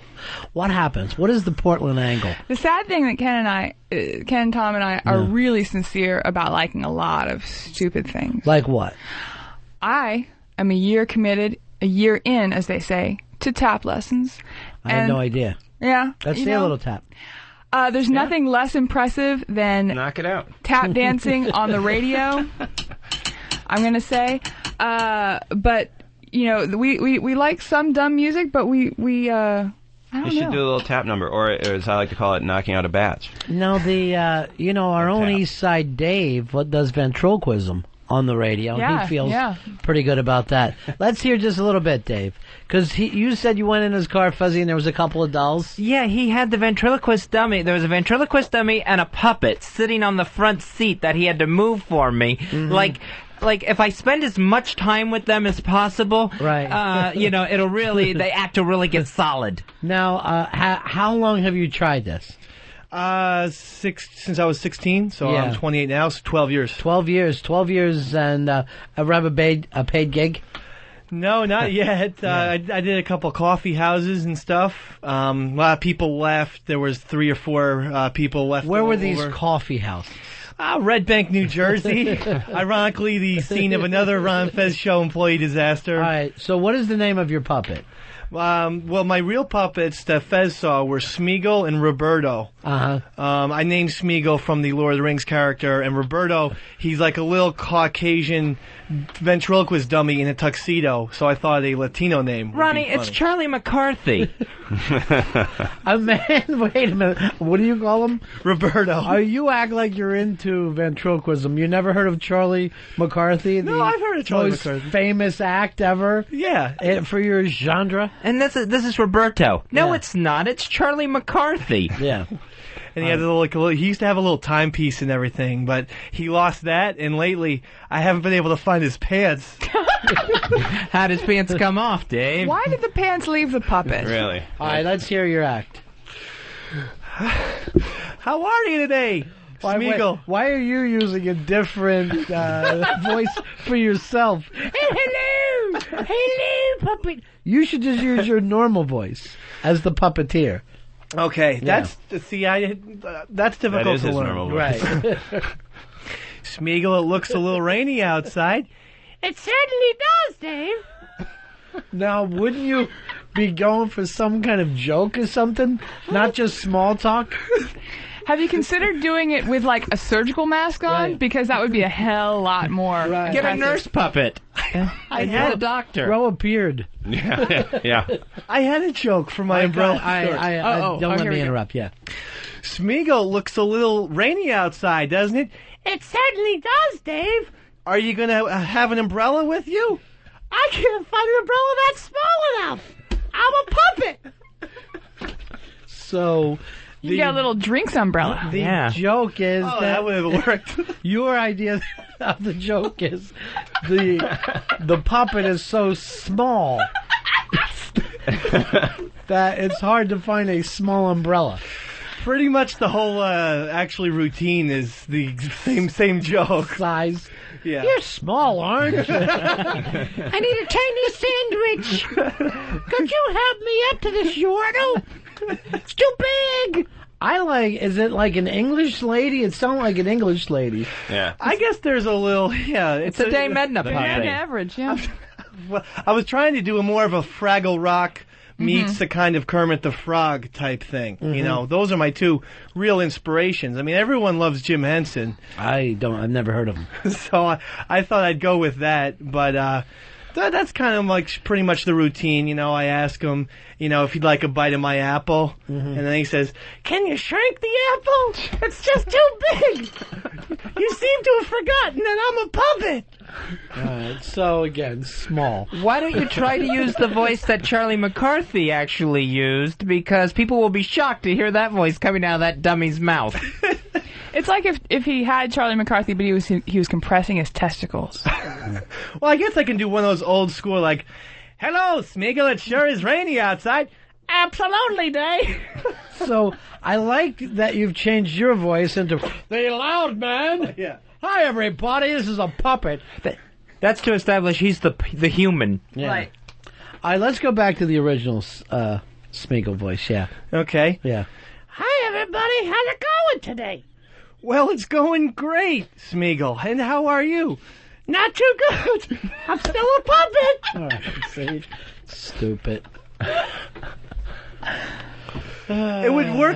The thing is, right now, and the listeners at home should know, I'm just using... What about the ones at work? Should they do anything, or people in their car? It would work better if I had the actual guys with me. Well, bring them in.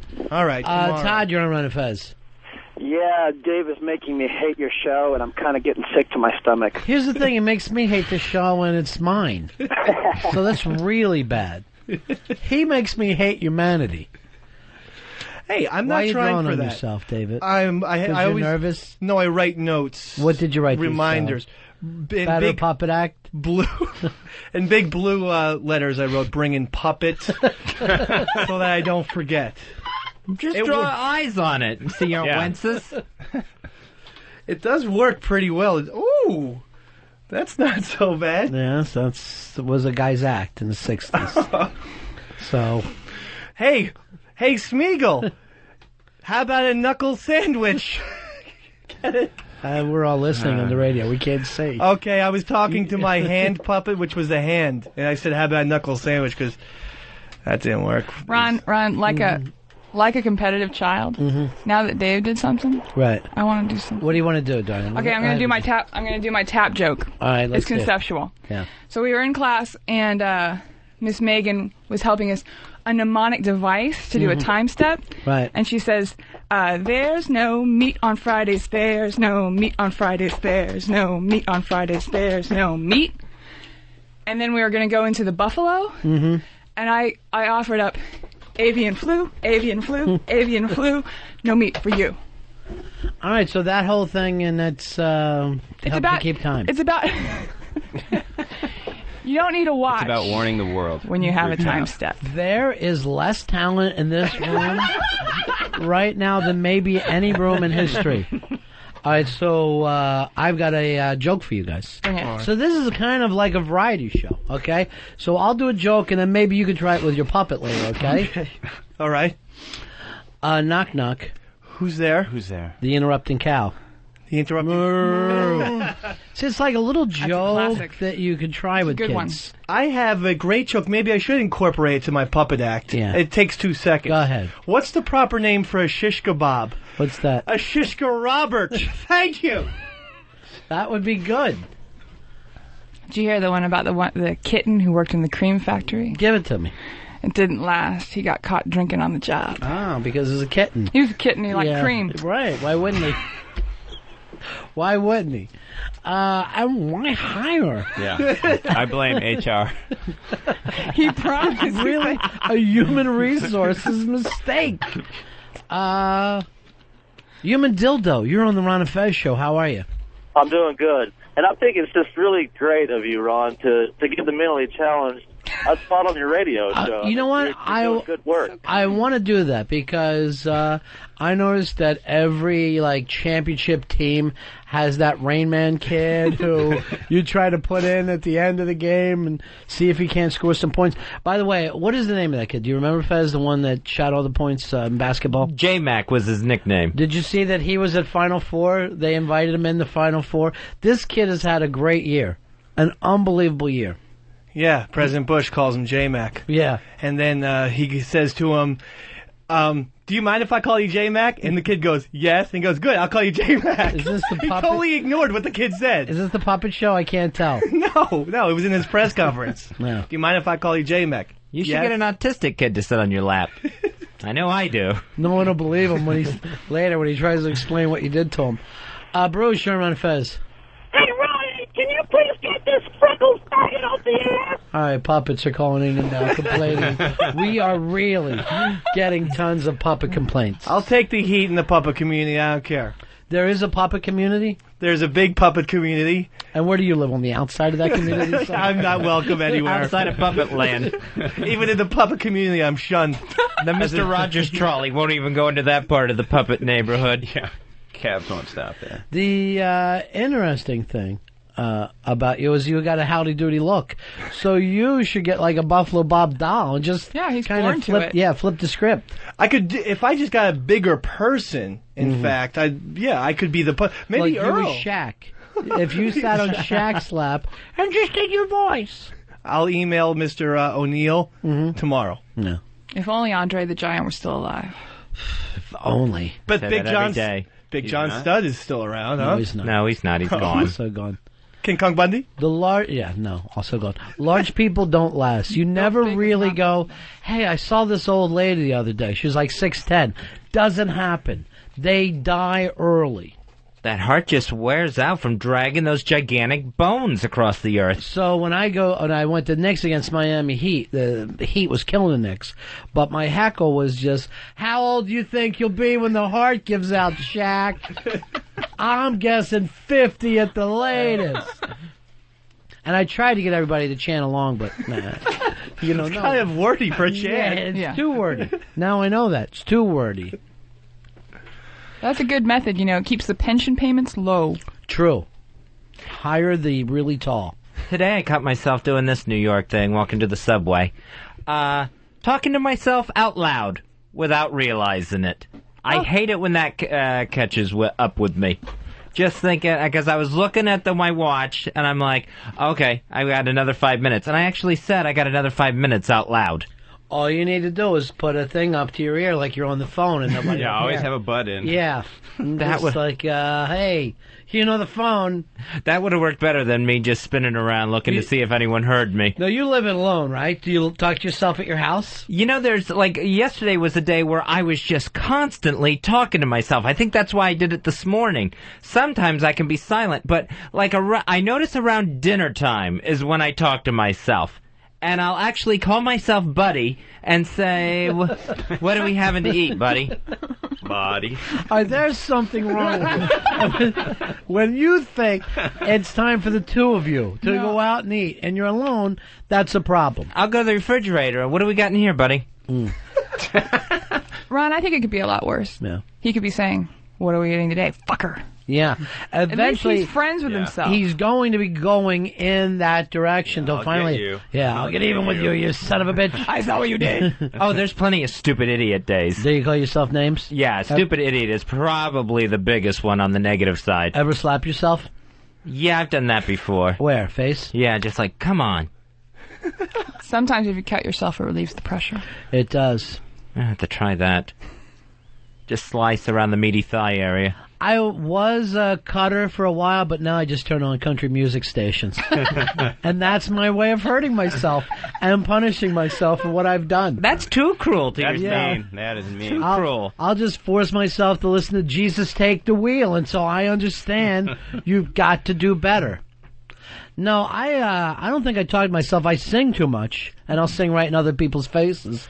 And particularly if I get into a hook, I'll be stuck with it all day. But I don't think I ever speak to myself. But I live with people.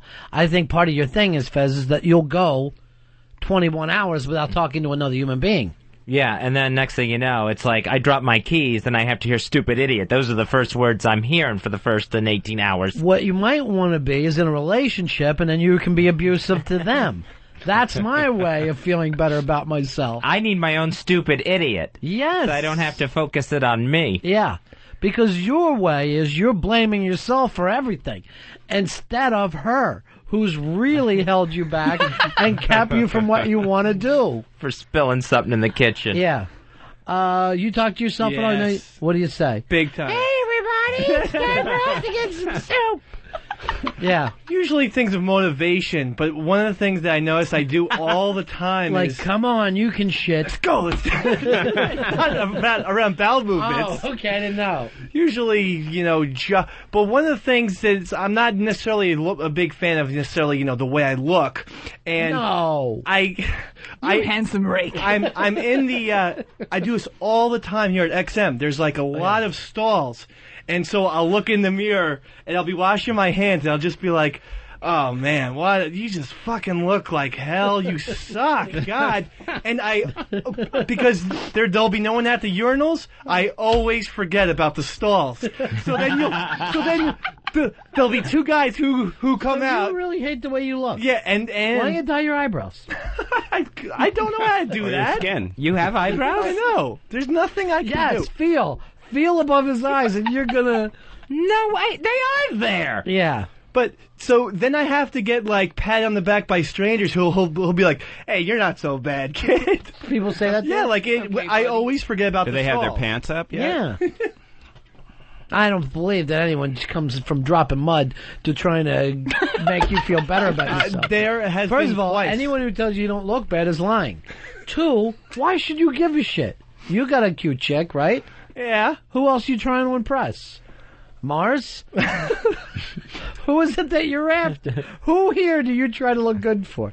I mean, we should all come to work in our jammies. There's no chicks that even work here. That's true. I just, I feel like I get stared at by children, on the subway frightened. and So stuff. what? Yeah. So what? I'd like to avoid that. It's kind of, Mommy, why has that man been boiled? It cripples me. Why is the puppet man so scary? Start with the things you can work on. Maybe a shirt that isn't covered in pit stains. You want to do that? I'm trying to work on that. He actually sweats pink. I don't know how he pulls that off. All right, Dave. So you got problems. Don't be mean to yourself. Both of you guys are being mean to yourself. maybe if Fez and I were roommates, we could be, mean and nice to each other's imaginary friends. It would refocus the stupid idiot conversation. Fez, my chick brought this up to me today. She thinks you need to be in a relationship. Yeah? And part of your problem is this constant lonely guy scene that you do. It lets my head run amok. Yeah. It'd be so much. I'd love to, I'd say, I call you roomie. That would be the best. Hey, roomie, I don't think we should shift back and forth from the roommate to significant other conversation too quickly. That's not me. Yeah. First of all, it doesn't matter. I'm not going to judge you, and neither are any of your real friends. I'm not judgmental. Right. I'll have a nice London broil waiting for roomie when he gets home. I can't eat London broil. Why do you call him roomie? Because he has a room? He's in Roomie and Michelle. Stupid. I would call you Border. Borderline. Or Rummy. Jack and Coke. Do you want him to move in with you, Fez? No, I don't want Dave to move in with me. He doesn't have much stuff. He rents by the week as it is now. He could be over in time for you guys to see the 1, 2, 3, 4, 5, 6 that you're so excited about. I can't wait for that tonight. Yeah, he'll be over for it. The only downside is he does batch his own weight once a week. What's the difference? Doesn't make a difference. No. Just seeing the ventriloquist dummies in the middle of the night will make me shriek. You got a 2-bedroom place, right? Yeah. Why don't you let him have his own room until we'll see how things work out between the two of you. Then he comes in and you're snuggling a ghost at night. We can watch movies, a little, some cartoons at night. We like the same things. Daddy. We like Batman, right? Oh, you're going to play that game? Well, what are you doing in my room that everybody likes to play every once in a while? Hey, what are you doing in my room? I'm nervous. I want to sleep with you. I said, what about breakfast at Tiffany's? She said. You want to do that gimmick, Fez? No, I don't think I want to have Dave move in. Do you want a relationship? It's not first and foremost in my mind. It should be, so you get this other stuff out of your mind. What if I didn't bring any of my stuff, just brought a sleeping bag? Here's the catch, though. You still have to give me $800 a month for my place in Queens. Sure. I'm not paying you $800 a month. You're getting blowjobs. No, wait a second. Well, maybe from puppets. Which are basically... boy. I saw your lips moving. I gotta say, getting to meet Fez in person, Fez, you look like $1 million. Fez, you could do well. It's time for Fez dating. Yeah. Svelte, you're ready. Well, I appreciate the compliments. What do you want to do? You want a computer date? No, I don't want a computer date. What would be your perfect person? And you don't even have to mention sex. But in your mind, you had to think, who's your perfect person, Keeping in mind that Don Knotts is dead. Right. I don't know.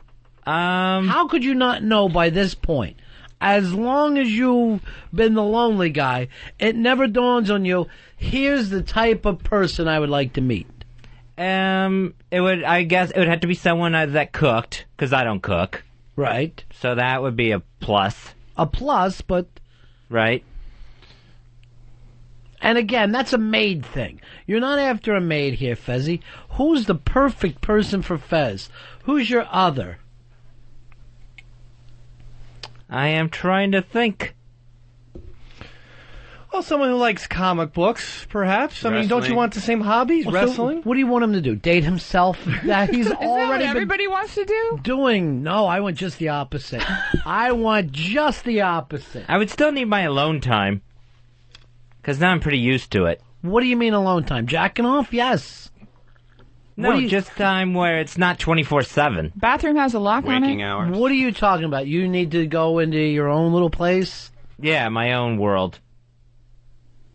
What happens there? What happens in your own world? Not much. It's just me, it's just me and myself. That's your problem. Your problem is yourself. You need to get out of that noggin of yours. Find yourself in a bad relationship, screaming, "Fuck me, no, fuck you! Your mother did this to you!" One of those relationships. Someone who would listen to all that from me would be good. Yes, they all do. They all have to. Derek, you're on Ron and Fez. Yeah, I think Fez is one of those asexual people we've been seeing on the news lately. They've been on the news lately? Yeah, on Fox News they play the asexual people that have no tendency towards men or women. Maybe that's the O'Reilly factor you're looking at. Maybe you should date one of them. Date somebody from Fox News. Why don't you get a little MySpace and start putting yourself out there? Because if I put myself out there and then I want to pull myself back in, I'll feel like I'm already out there with another in a relationship. Fez, can I tell you something? Being undead is not being alive. Do you understand that? That's from E.E. Cummings. It means you got to take some chances. You got to get out there and live. Live a little, baby. You're going to restaurants with this new friend of yours. Go through them one after another. Be in the bad ones. That doesn't mean they have to move in with you. Yeah, that's what it seems like. It seems like it's all or nothing. Springtime is love time, and viva sweet love. True. Try new things. Go to a Yankee game. Ventriloquism? Go to a Yankee game. Go to a Yankee game. Yeah, that's never been done before. For Fez, I'm saying. Fez, you've never been to a baseball game? I've been to baseball games before. Great Venture in New Jersey.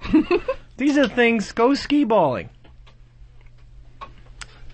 Things that I like to do in my spare time. Are you saying that you want to be the new gal in Fez's life? Not the gal. That's what it sounds like. I'd like to maybe be the chaperone, though. The wingman. All right, so the perfect person, Fez, gives you alone time. Yeah. What else? Listens to my shit. Right. Mm-hmm. Ew. No, not actual shit. Does the face have to be right down there? Can you put it on my iPod? Yeah. What else? I mentioned the cooking thing. Mm-hmm. Cooks for you while you bitch. Right. And that's it. And can't be in the room because he needs his alone time. Be on the other side of the door. Go sit in the closet. You stay in the kitchen. I'll be in the listen attic. to my shit through the door. I would constantly have to wait till that person left to go to the bathroom. Or go on them. Maybe that's what you've been after all this time. The pee shyness would really kick in at that point. Yeah. Well, at that point, you'll be used to someone saying your dick, so you won't have to worry about the pee shyness. I think even so, it would still be there. On a scale of 1 to 10, how important is it for you to find the right person? Oh, it's low. Like 3, 4. Oh. What, you don't agree? I find that sad. I mean, life is worth spending with someone else, I think. Not yours, but other people's. Yeah, someone else's life is Oh, worth of course ruining. not me. I suck. Do me a favor, Whitey. Don't get involved when the humans are talking. This is something in our species. Something that we deal with. I should probably stay with Puppetville. All right, but some part of you makes you think, I wish I had a special someone. Yeah, I guess every once in a while it runs across me. All right, let's make up a list. Someone who's a good listener. Right. And who, what would you like to do with that person? They like share your love for cooking. Right. Well, I don't cook. They would have to have all the love for cooking. But so your love for eating. Yeah, Right. You're not looking just for a mate. You're looking for a companion, not someone to come over and just take care of you. That's a grandmother that you're kind of putting together. You're looking for someone to date, to spend time with. Someone with whom you can swap orthopedic shoes, perhaps? Now, when you're saying that you want them to be a good listener, do you want to help someone with their problems as well? Do you want to hear things? I wouldn't mind listening. I don't know how helpful I ever am, but listening I don't mind doing. No. As your friend, I can say you're not helpful at all. Now, this is a big one. Should this special someone have gonads or not? What? Or is that an option? Is that one of those things that really doesn't matter either way? We'll leave that one blank. This is the big city. He can have any combination of anything. That's the beauty of it, Fez. Yes, half. You live in a place 20 million people. Yeah. 18 million fucking freaks. So whatever you need is available to you. But what do you got to do? Leave the house. Leave the house. That's right. Yeah, you got to be a person. Human person. Again, I think it comes back to let me chaperone you. Let me at least introduce you to some people that I know. Do you want to go out to some things with him? Double date? I can't imagine who you'd introduce me to. Well, you saw how cute his chick is. Adorable. Yeah. Fez and I actually had, already, now that I think about it, a great time with a semi-gay. I mean, it wasn't double date, but it was me, Westside, Fez, and Elfish. And at the Hard Rock I Cafe. thought me and Fez really had a good... Handsome Elfish. Had a good time. You were dating Elfish for a while? When Elfish came when into you went town on for that weekend trip, when you had that romantic getaway. When he came into town for his Memphis trip, I had to take him to the Hard Rock Cafe. Eastside Dave weasels in on it with his chick, Westside. And it was a nightmare. I don't know where you got the fun part of it from. I got free food. Oh, yeah, it was fun. Fun for Dave. Both our chicks were just wasted. That was true. Here's Chris, you're on Ron and Fez. Hey, the most important question for the future partner is, would it be a top or bottom? Well, do you consider yourself more the top, the aggressor, or the aggressee, Fez? Well, I'm not an aggressor, that's for sure. Right. You gotta have top and bottom to make the outfit. But, you know, even if sex isn't, like, the most important thing for you, there's other people out there that are the same way. They're like, they could take it or leave it, too. Right. I'm just so set in my ways at this point. But you're not happy with your ways. You're set in your ways, and tell everybody what you did yesterday. Oh, yesterday I just had 24-hour panic attack. 24-hour panic attack because you're only thinking about what's going on in your head, in your apartment, blah, blah, blah. You need to just step out of that. You need to look at something else besides, you know, your own health or mortality or whatever, you know? Here's a beautiful wedding you could go to with your new somebody. Everything seems like a nightmare. But you know what I'm saying? Like, as far as... you know, you don't want to rush things or whatever, there's a ton of people who don't want to rush things. There's a ton of people who don't even care about it. Now let's expand on the benefits of a significant other for Fez. We've got 1, listens to his shit. 2, a benefit that I enjoy is when I go out on the street, I have some kind of interaction with someone, it doesn't go my way, I get to come home and explain to him why I'm the hero and he's the fucko. Right. 3, I have someone to blame for losing the shit that I have in my house, because otherwise I would just have to be crazy, crazy me. Right. But now I have someone and I can say, what did you do with the keys? And that's really comforting. Someone to blame is the best thing about being in a relationship. Someone to look at and say, this is your fault. Everything would be different if not for you. Right, the only reason. It seems like a great plus. Yeah. I'll move in next week. You, Fezzy, here's to somebody that this is actually not a bad idea. Jason, you're on Ron and Fez. Hey, what's going on? I think we're missing the obvious person for Fez, and that's Stalker Patty. I think we have a perfect match made in heaven there. Both of them don't want sex, and they both could drive each other nuts. Fez, there is a Stalker Patty thing about you. And maybe she would be perfect. Yeah, maybe too much alike for that to work out. Plus the fact that she'd want to bring that cat over. How do you know that? You don't know that. Why don't you just spend the day with her once? I did. Earl, you're practically in the same boat. You never have anyone over your apartment either, right? Well, yes, on occasion. Don't lie. I'm not lying. I swear to God. I've known you for... I mean, I've been back here with you every day for 5.5 months, and I haven't seen you with a date. Well, that's true. Not here, yes. But I have a pretty active social life, sort of. I asked out to the Earl out to the Pogues on March 19th. Turned me down. Why is that? Made up some little excuse that he was out with his family at a barbecue or something. There was nothing. I heard like a Mets spring training game on behind him. Dave is an odd duck that way. Every once in a while, he'll call me like on a Friday night. Earl, got the Indiana Jones DVDs. You gotta come over, babe. Got the 6-pack. He's trying to pull that with me. What is it with... Watch your own Indiana Jones DVDs. We've all seen them. He's social. He wants to make a friend. Exactly. And, like, what is more fun than Indiana Jones ever in the history of movies? I would like to, have some non-heart attack popcorn with Fez, and we would have a great time. But not on a Friday night. Why not? What are you guys doing? What are you guys Why doing? you answering the phone at home? No, he calls my cell on Lonely Friday girl? night. This is one lonely girl show. All right, let's get back to Fez and get off you two fucking losers. Neither one of you has a shot. I want Fez to start feeling better. So I'll find you somebody. You will? Yeah, and you have to do it, no matter who I pick. Gonna pick someone crazy. I'm giving them someone crazy. I think that you should do the computer thing, Fez. I really do. I think you should go into computer dating. Wow, that seems risky. Risky how? Like, you don't know if you're getting a psycho or something. Risky is you want this far into your life, let's face it, middle-aged, and still not going to step one. That's the risky part. What did E. Cummings say, Fez?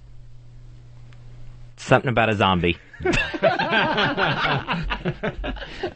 Being undead is not being alive. That's where you are right now. You're not dead, right? But are you living? And I want you to be honest.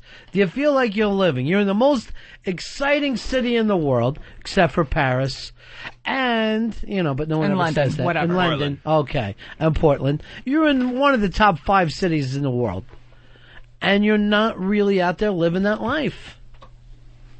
No, I barricade myself in. Well, no, you don't physically have and to. mentally. No, you have to stop that, right? Start living. Kevin, you're on Ron and Fez.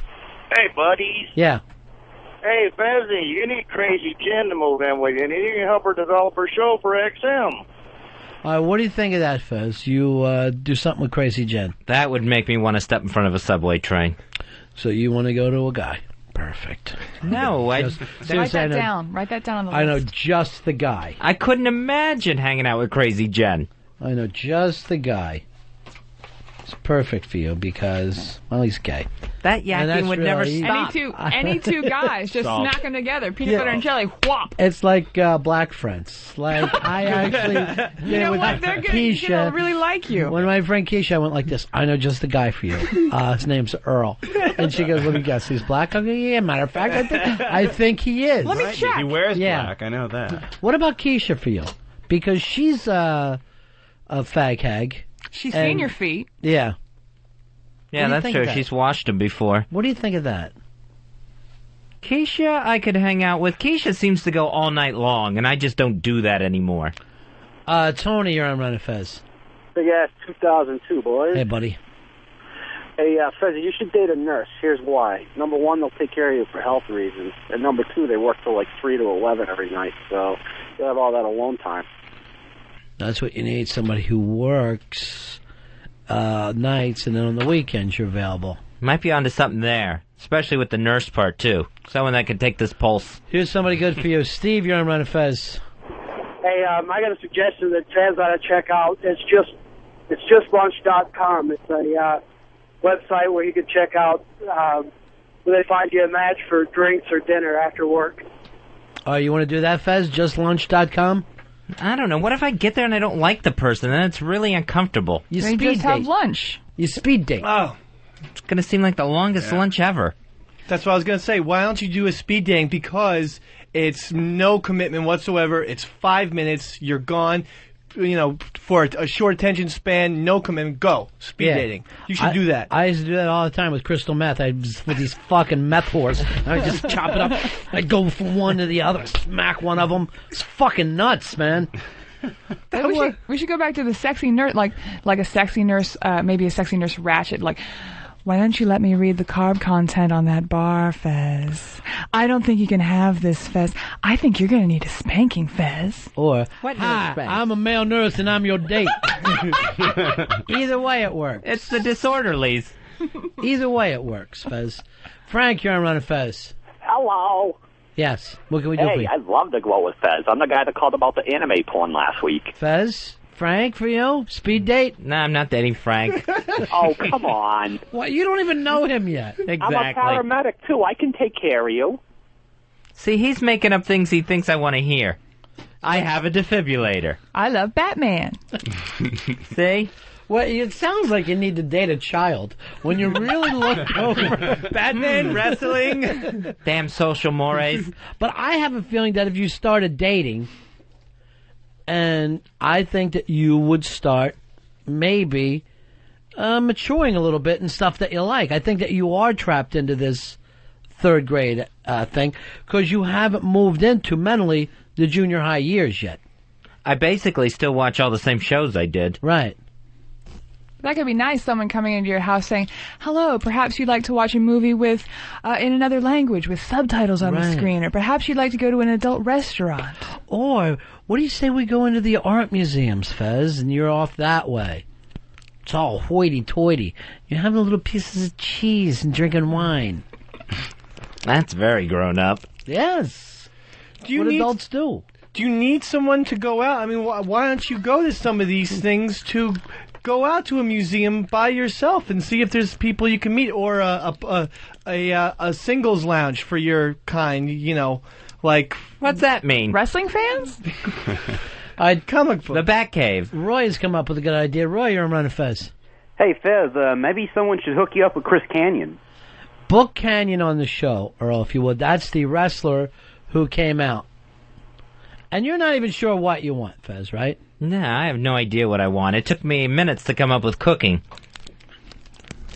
Can we book Nick Cannon, the cute little black kid? He's cute. Sure. For Earl. That won't be a problem. He can rap, act, and drum.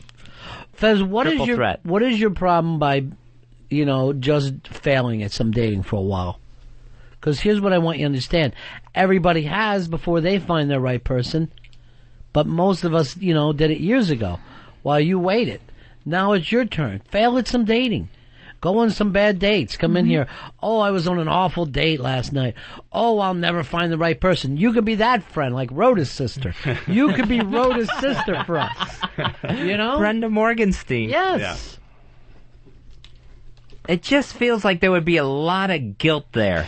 Guilt how? Like if I didn't hit it off with somebody... Mm-hmm. and they thought they hit it off with me, I would drag myself through something hideous. Yes. Because I wouldn't have the nerve to say, listen, this didn't work out with me. Right. On my side. Yes, that's the whole thing. Email. Just email. Just say, look, I don't want to hang out with you anymore. Email. Fez, you want guilt. Try talking them into abortion later through their tears. And then you're going I know you're upset now, but believe me, this is the best thing. I mean, and that's a benefit of dating other gentlemen, because you're never going to have an accidental pregnancy. Like, there's never going to be, the adoption service does not show up at your door saying, well, this is Enrique. I thought you wanted him. Right. For them, it would be AIDS. That's the only, that's your... Good. I got a little visitor. I got the stork with the feathers falling out. See, that's your version of an unwanted pregnancy. Sorry, Virginia. So that's all, Fez. You have bad date after bad date after bad date until finally you meet someone and you just give up. But Mr. or Miss Right. I feel or Mr. Jones. The nervous thing for me is that first bad date. I would think, all right, that has to be it. No. Mm-mm. Then what you do is... And I would have so much guilt and trouble. I would be an even more panicky, nervous wreck than I am now. You're making up excuses. By saying, fighting this didn't work out. You're making up excuses. So you and don't great have to do stories for the radio. Right. You're doing that, you're calling my chick, and you two are being all catty, like, well, fuck him, he wasn't right for you, you know what I mean? And that's where you need to be. Right now, you're trying to make up excuses, as if somehow you're not human, and you don't have to be in the human experience. I could be catty, but I would still have trouble saying to another human being, yes. Yes, this isn't working out. That's it, though, Fez. That's what every one of us has done. Every one of them. I tell my kids this isn't working out. I go, I can't tell you what a disappointment you've been. You've really let me down. There are creative ways that you can do it, too. Send the person an email, send them just a regular mail with a nice box of chocolates, When did you ever hear this? Here's some chocolates, I'm not dating you again. Stay home, fatso. What kind of bad advice is that? Put on some more pounds. Become even more undesirable. That's the worst advice I've ever heard. I've never even heard of anyone After one date, all they need is a phone call or not a phone call. Most people, if you just don't call them, they'll take the figure hint, the big zero. Particularly if you're doing the speed dating, computer dating, everybody's in the same place as you. Catch and release. It doesn't mean that they're a bad person. It just means that you guys didn't hit it off. Yeah, I mean, I understand that. Well, what if makes you've gone you on think? a couple dates, then you Yeah. have to say, "I'm sorry, I'm moving. Right. I've died. Just call up and I say, love your brother." Ron won't let me date you anymore. So if you have any problems, call him. And I'll just run into my normal fucking bit of, I will dig your fucking eyes out if I see you around there again. If I got that guarantee, I would feel better. Yes, you got that guarantee. I'll break up with anyone. I broke up with your parents. No. You go out with a girl, it doesn't work out. His chick can call them, tell them you're gay. You go out with a guy, it doesn't work out. His chick can call them, tell them you're straight. Yeah. All awkwardness over. Until you figure out. Until you get an idea. Till I start liking saying no. Or whatever. Or maybe you'll say yes. Right. Sometimes it's fun to say no. Yeah, maybe you'll get into breaking up with people. Fez, I know this all seems nerve-wracking and all, but you gotta remember, you're in 8th grade. It's all your body's changing. Different things are happening right now. One dance a year the girls get to ask. I hate that dance. What's that called again? Sadie Hawkins. Oh, yeah. Or turnabout. Yeah. What is it? Turnabout. Oh, I just read it turnabout. the other day. Oh, turnabout means something different to Fez. Turnabout. This is the annual reach around dance. Yeah. All right, we're going to take a break here. We'll be right back. It's the Ron and Fez show.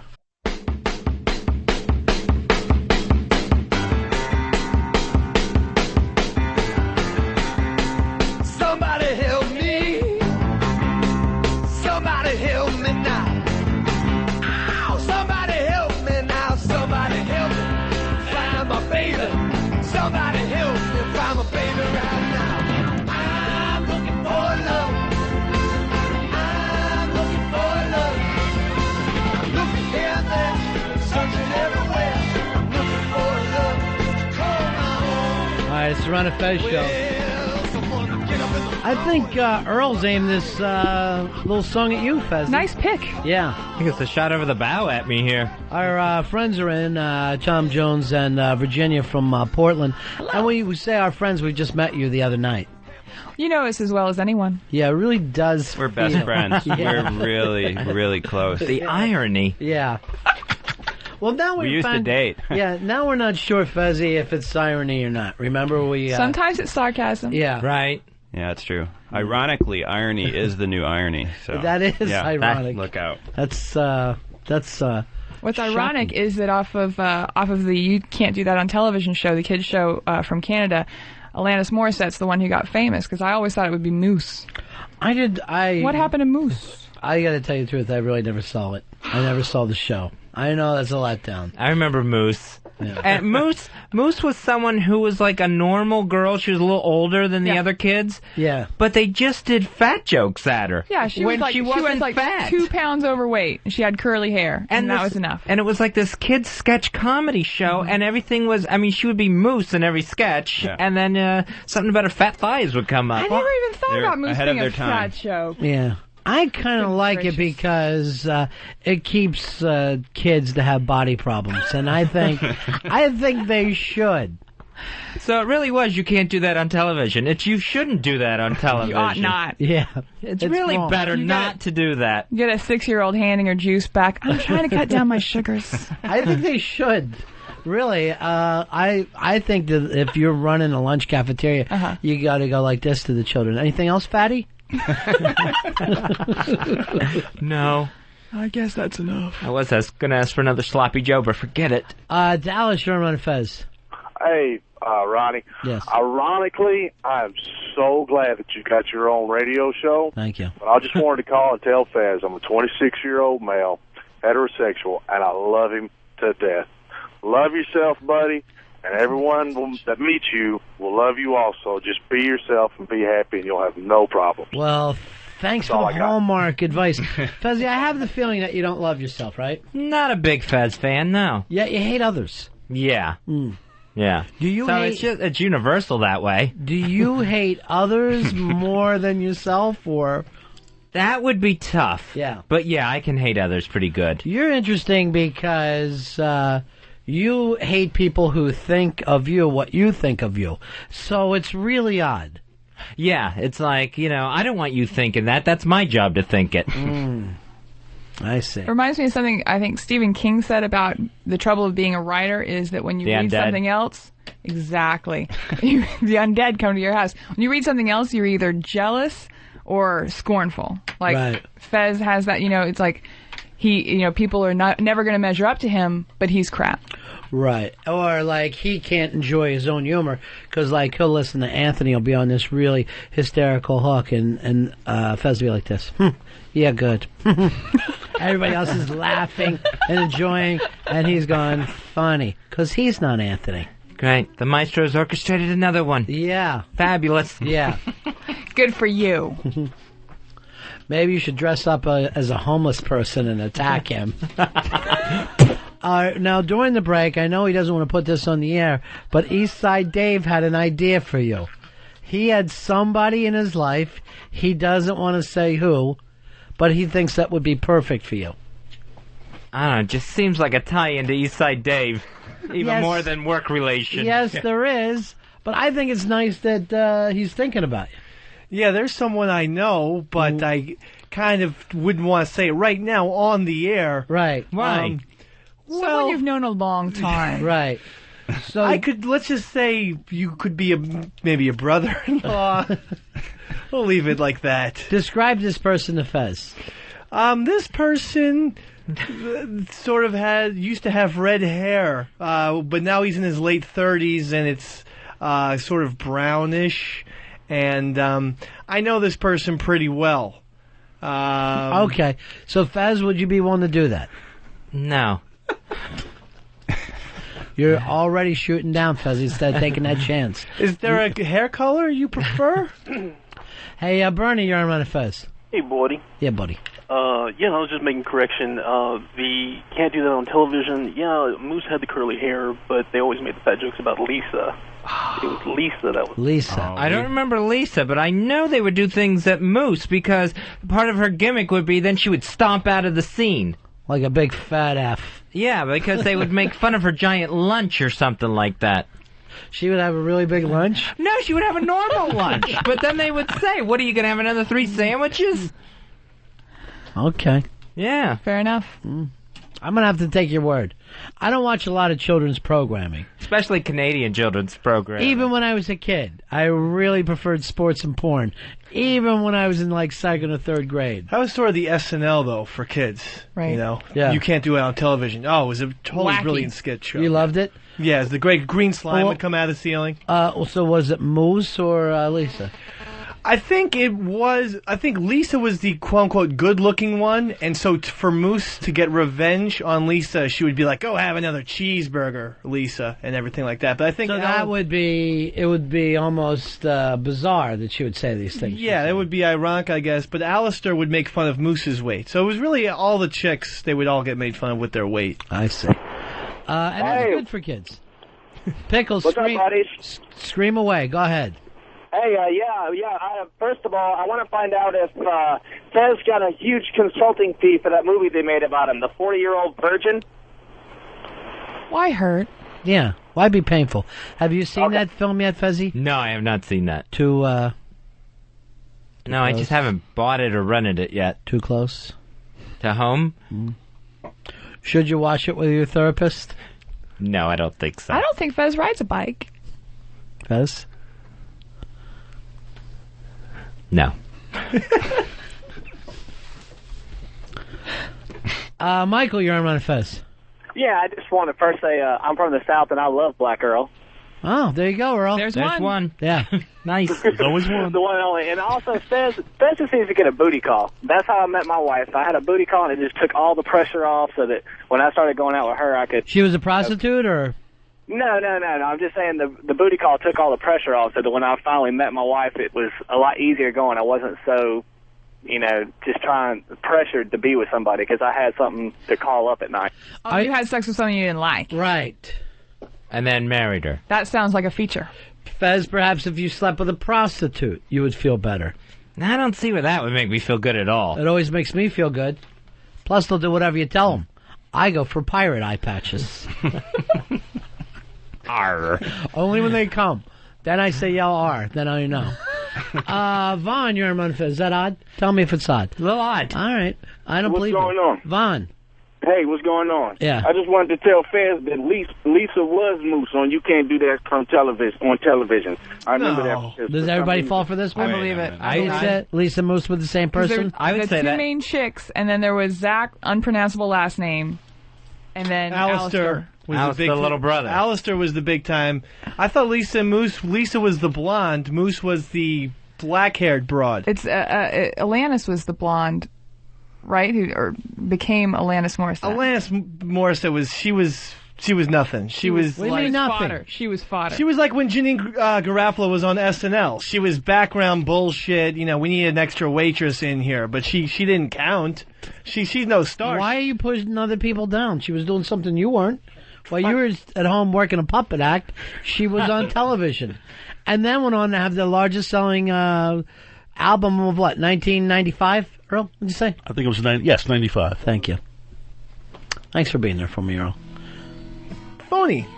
Her first album, everyone knows by now. Her first album was, very Britney Spears-ish, if you will, and Angsty then, Spears. And then a guy called Kurt Cobain comes out and makes grunge and dark moods more popular. So she changes up her little dance act and pretends like she's a pained woman. Could you guys agree with me here? No, I have no reason to run this person down. I'm going to say every artist is free to go through whatever arc their life has to be. Not a fan of Canadians. What about the band? Neil Young, Joni Mitchell. All right, you got 3 for 3 Skinny there. Puppy. Yeah. I got to go on forever and ever? I just think of, Rush and... That's one part, yeah. Oh, yeah. Wasn't BTO Canadian? Jackson Brown. What about Tragically Hip? BTO, Earl? Terrible. Yeah, BTO was Canadian. B was. I don't know about T. But, yeah. And Levon Helm, the best part of the band, is from Arkansas. Yeah, so what? So what's your point USA there? all the way. All right. It's not a competition. They don't see boundaries.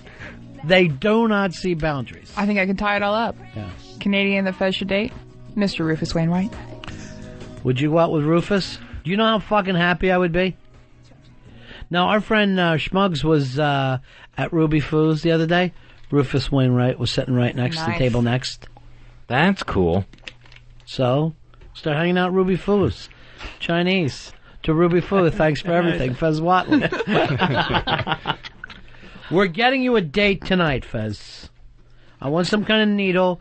It's going to either land on boy or girl. Whatever it is, go. Do that spin the needle. Try. I want a date tonight. Just try. I want you to have 17 dates, different dates, before you even judge the first one. After the 17th date, you're allowed to come back and say, here's what I liked and didn't like about the first couple. 17 seems like an awful lot. Yes. You know what sounds like not much? 0. What you put together in the first 40 years of your life. 0 is where we are now. 17 dates by when? Just so we know. I'm going to write this down.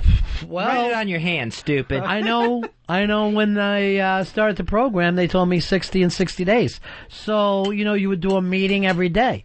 You could have a short date. Doesn't have to be, over the top. Could be a lunch date. Would you be willing to do 17 dates in 17 days? And 17 long nights. Yeah. And then after 17 days, you go back and start to judge what you liked and didn't like. That's too many. That's too soon, too many. 30. No, that's more. Oh. That's going the other way. All right, Dan wants to help. I almost agreed to the 30. Dan, you're on Ron and Fez. Hey, what's up, buddy? Yeah.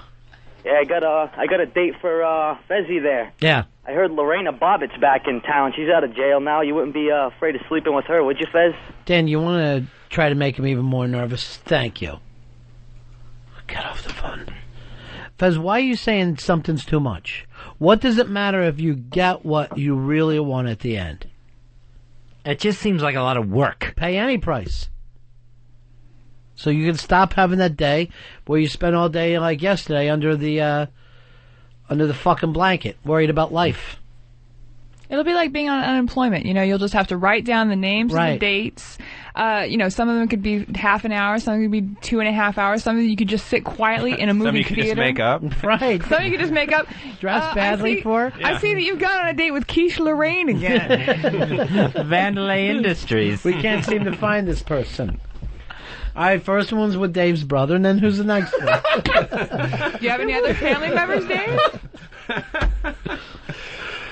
Someone who I happen to know. It won't be Westside crying today, but he will get a phone call. Mommy, turn it down. Would you let him go out with Westside and have a practice date? Yes. What I was thinking is, how about I this? can't afford the liquor bill. No, well, Fez, you and my chick, you go out shopping and to lunch and all. That feels comfortable with you, right? Yeah. Well, this would just be with the same thing, different person. Yeah, date people who are already in committed relationships. Right. That's safe. That's what I do anyway on the side. Interesting. Yeah. Totally. We all do. Yeah. Hey. Sorry, Virginia. Why don't we A lot of apologies today. Sure. set up some practice dates? See, I think the hardest thing for Fez is the conversation. And so what we could do is we could set up some practice dates, maybe 4 in a row. We'll get Bronx Johnny one day, Lil John the next, Petsy, and then finally Psycho Bill to get in there. What am I going to talk to Bronx Johnny about? It's Ecuadorian food. Let him go out to one of those different things. You try to make it a fun date so it's not just about you two. An hour talking about huevos. Why don't you take him, you two go out on you rent a canoe and you spend the day out on a pond somewhere. I know what happened to him in the bathroom at McFadden's. Yeah. But that's just a way to break the just to get you in the habit of talking with people about stuff. All right, here's what I want you to do: call XM Sales, Earl, and figure out if we got anybody on the line who's one of these computer dating things. Yeah, definitely. And say Fez wants 17 dates in 17 days. It's like the Fez Watley World Tour of dating. Right. Too many. What would you be willing to do over 17 days? 3. No, you can't do that. You're not going to find the right person in 3 fucking dates, Fez. It's going to take 17. 17 dates in a month? Well, that's over half the month. I think the problem that you're going to have is the in-between time. That's when you're going to start your worrying again. Where if you're just on some kind of a whirlwind, and every day, you know, what's coming? Here's some cock, some pussy. I've got out of my mind. Just loving this. And you try everything. You go out with a black guy, a Chinese chick, a Puerto Rican cross-dresser. Sure. Whatever it takes. Midget. You'll date a midget if that's what you're Midgets after. of both genders. Yes.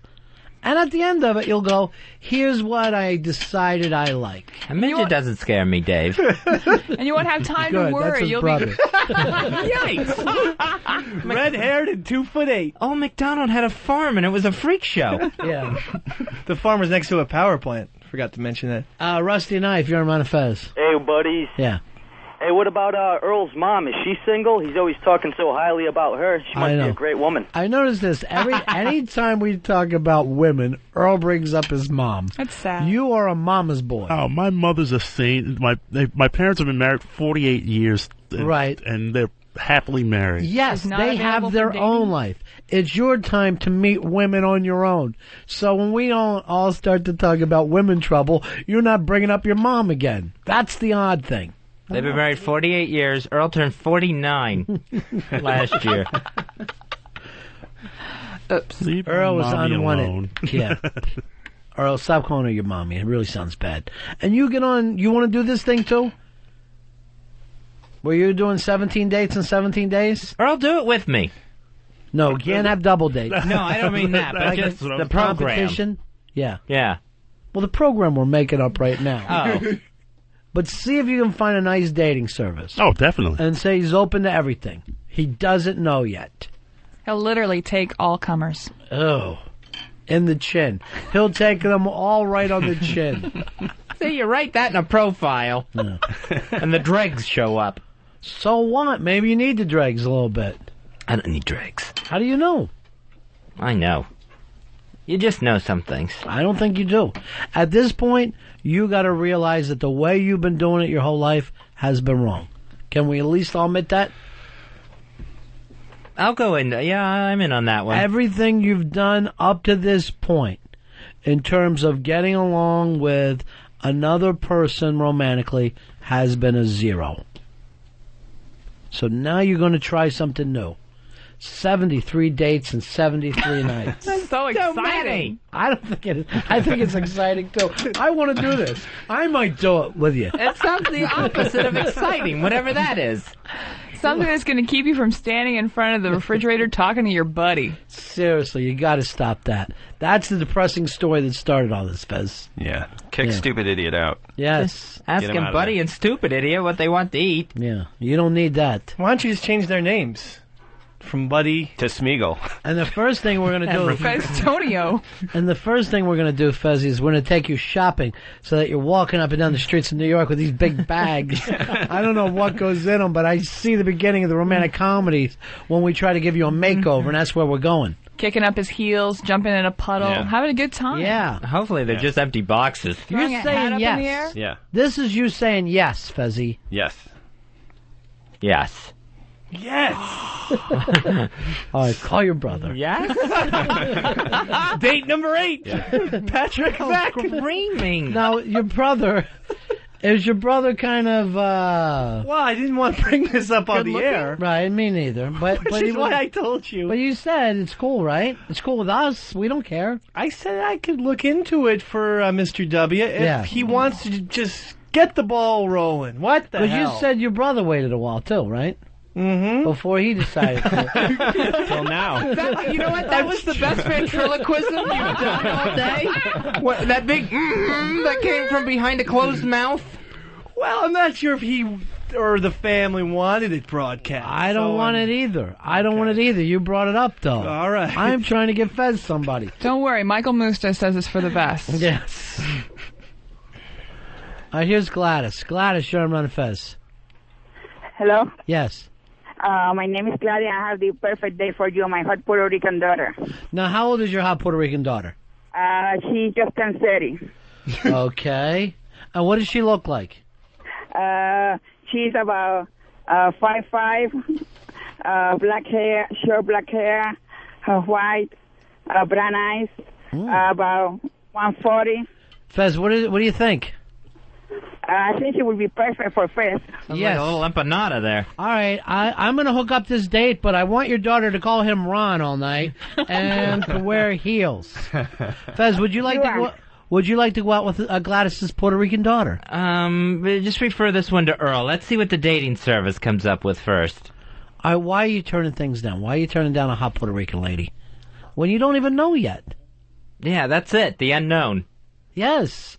The unknown. You know what you know about the known, right? It stinks. You hate it. The known's not great. You're talking to yourself. You're sitting in that fucking apartment like it's a coffin. You're done with that. Now you're going out with Puerto Rican girls. Something happens, you do something wrong, they're fucking screaming, cut you with a knife. It's exciting. I don't want to get cut. I think you will. I'll bleed out. I think that you will love being with in a bad relationship. So we got two down, 15 to go. Yeah. You know what 15. Madonna said? Only the one who causes the pain can really take it away. That is true. And Scientology, I think, says the same thing. Tom, you're on Ron and Fez. Check into that, too. Yeah. Ronnie, why don't you hook him up with somebody, right? Slip Fezzy a little GHB, a little date rape drug. Fez, are you interested in date raping yet or just dating? Let's get to dating first. Yeah. Speed date raping. How long? Especially, why am I the one taking the date break drug? According to him. Why am I getting it slipped? You're going to be so That's the only way. You'll be so relaxed you pass right out. I woke up and I had dated. It was all over my clothes. Somebody paid for my dinner. Here's Christian. You're on Ron and Fez. Hi, my name's Kristen, and I work in a gentleman's club, so maybe I have a multiple of girls that Fez might like. What do you think of that, Fez? Would you like Stripper to hooker. date some peelers? Do they all have that powdery smell? I love that smell. Grunts me out. We smell beautiful. We smell gorgeous. We have multiple women for you. What's the name of the club? What's the name of the club? Oh, the Grandview and the Poconos. The Poconos strippers. Say no more. That's where we get ironic and sarcastic. That's vacation strippers, Fezzy. You're not going to beat that. Trip to the Poconos. Yeah.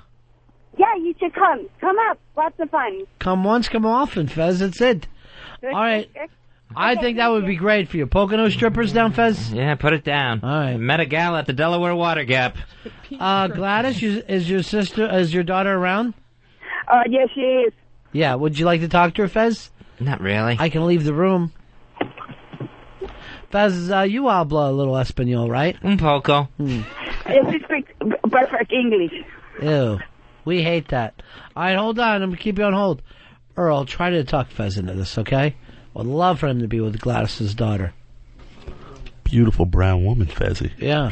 She can cook. She'll take care of you. Oh, you were talking sexy there for a second. Hold on. What? Earl's over there going like this. Doesn't he realize someone already loves him? He doesn't even know that person's Everything alive. you need is right here. Turn around. Look at me. I'm just a producer standing in front of a host hoping he loves him. Ronnie, you said you wouldn't tell. Whatever. Earl, I mean, you act like you're going with the bit, but that's the fucking best thing you've ever done. 17 dates, 17 days. 8 days, it's going to be with a guy. 8 days with a girl. 1 day. Other. What's the mystery date? Open the door. Little of both and not enough of either, Fez. That's what you're going to be after. I got the dud. Here is Mike. Mike, you're on Ron and Fez. Mikey. Hello. Yeah. Hey, Ronnie, Fezzy, what's up? What can we do for you, Mike? I got a place about 5 minutes right down the street from the Grandview in the Poconos. Perfect. Fezzy, you can stay there. You're more than welcome. All right, this Grandview thing is seem like it's all coming together. Is this like from the C. Thomas Howell movie, Grandview, USA? You tried to use a C. Thomas Howell movie from, I'm going to guess, 83 as a punchline to a joke, thinking that would get over. Hoping. Yeah, that's not going to, Fez. That's not going to happen. I just don't want to stay in a stranger's house in Grandview in the Poconos. Why? It doesn't seem fun. You've got to get away from the comfort. That's your new thing. Seems a little nerve-wracking. Potentially, that could be another date, Fez. All right, Tom Jones and Virginia here from Portland. They are, of course, dating experts. They understand what people want and don't want. Is that what they are? You've known Fez as long as anyone has now. 2 days. If you could honestly explain him to somebody, and what would you think would be the perfect person for Fez? And I want you guys to be as honest as you can. Because you will not look at yourself, will you, Fez? You will not think about your own life. No. And yet I you look sit away. there afraid all day yesterday, but it never dawns on you to ask the one question, what is it that I want? What is it that will bring me happiness? Yeah. Not to be too cheesy with it, but I think Fez is the universal desirability. I mean, he's like the J-Lo of radio. The ladies love him. The gentlemen love him. He's handsome. He's charming. He knows a lot about wrestling. Right. He just needs to take his pick. He's aerodynamic. Yeah, I mean, when you got to the he knows a lot about wrestling. Yeah, you ran out fast, Virginia. But he is, in terms of, like, he's grown into his look. You know what I mean? As he had the baby face thing going for a long, long time. Now it's like a rugged guy. Right, the ravages of age have really helped him out there. Right. Post-heart attack Fez is somewhat hot. Smoking. Yeah. Now, what do you think that Fez would prefer? What you know of him? What do you think he would prefer? I mean, Eastside picked his brother, and I don't think you could be sweeter than what he did. But what would you pick? How about your brother, Virginia? Yeah. Your married brother. Oh, my married gay brother? I don't think we should talk about that on the radio. Whoops. Sorry. Yeah, I've done the same thing today. So it happens. Sorry. Don't pull another McDonald. My nephew isn't old enough yet. No. Tom's got a gay nephew. Unfortunately, he's 3, and we go over, and his mother says, "Well, that might be perfect, unfortunately." But and his mother's like, "Look at this painting he drew," and Tom, and Tom's like, "Oh, he's a regular little Andy Warhol. Look at this picture he made. He's a regular little Robert Mapplethorpe." I'm like, "Shut the fuck up with the gay jokes." It's no joke. Well, I'm the only one in Fez who seems like I'm leaning towards there could be a chick for you. As disgusting as that sounds right now. I appreciate it, Ronnie. No. John Cameron Mitchell, best of both worlds. Right. Oh, yeah. Or a chick with a dick. An angry maybe. inch. Yeah. All right, that's it for us. Thanks for coming in, guys. Thanks for having us. My God, we had a great time. Yeah, well, you're always welcome. Travel safely. See you tomorrow. Have a yeah, we'll see you tomorrow. Yeah. Have a safe trip back to Portland as well. Thank you, sir. Thanks. All right. Take care. That's it.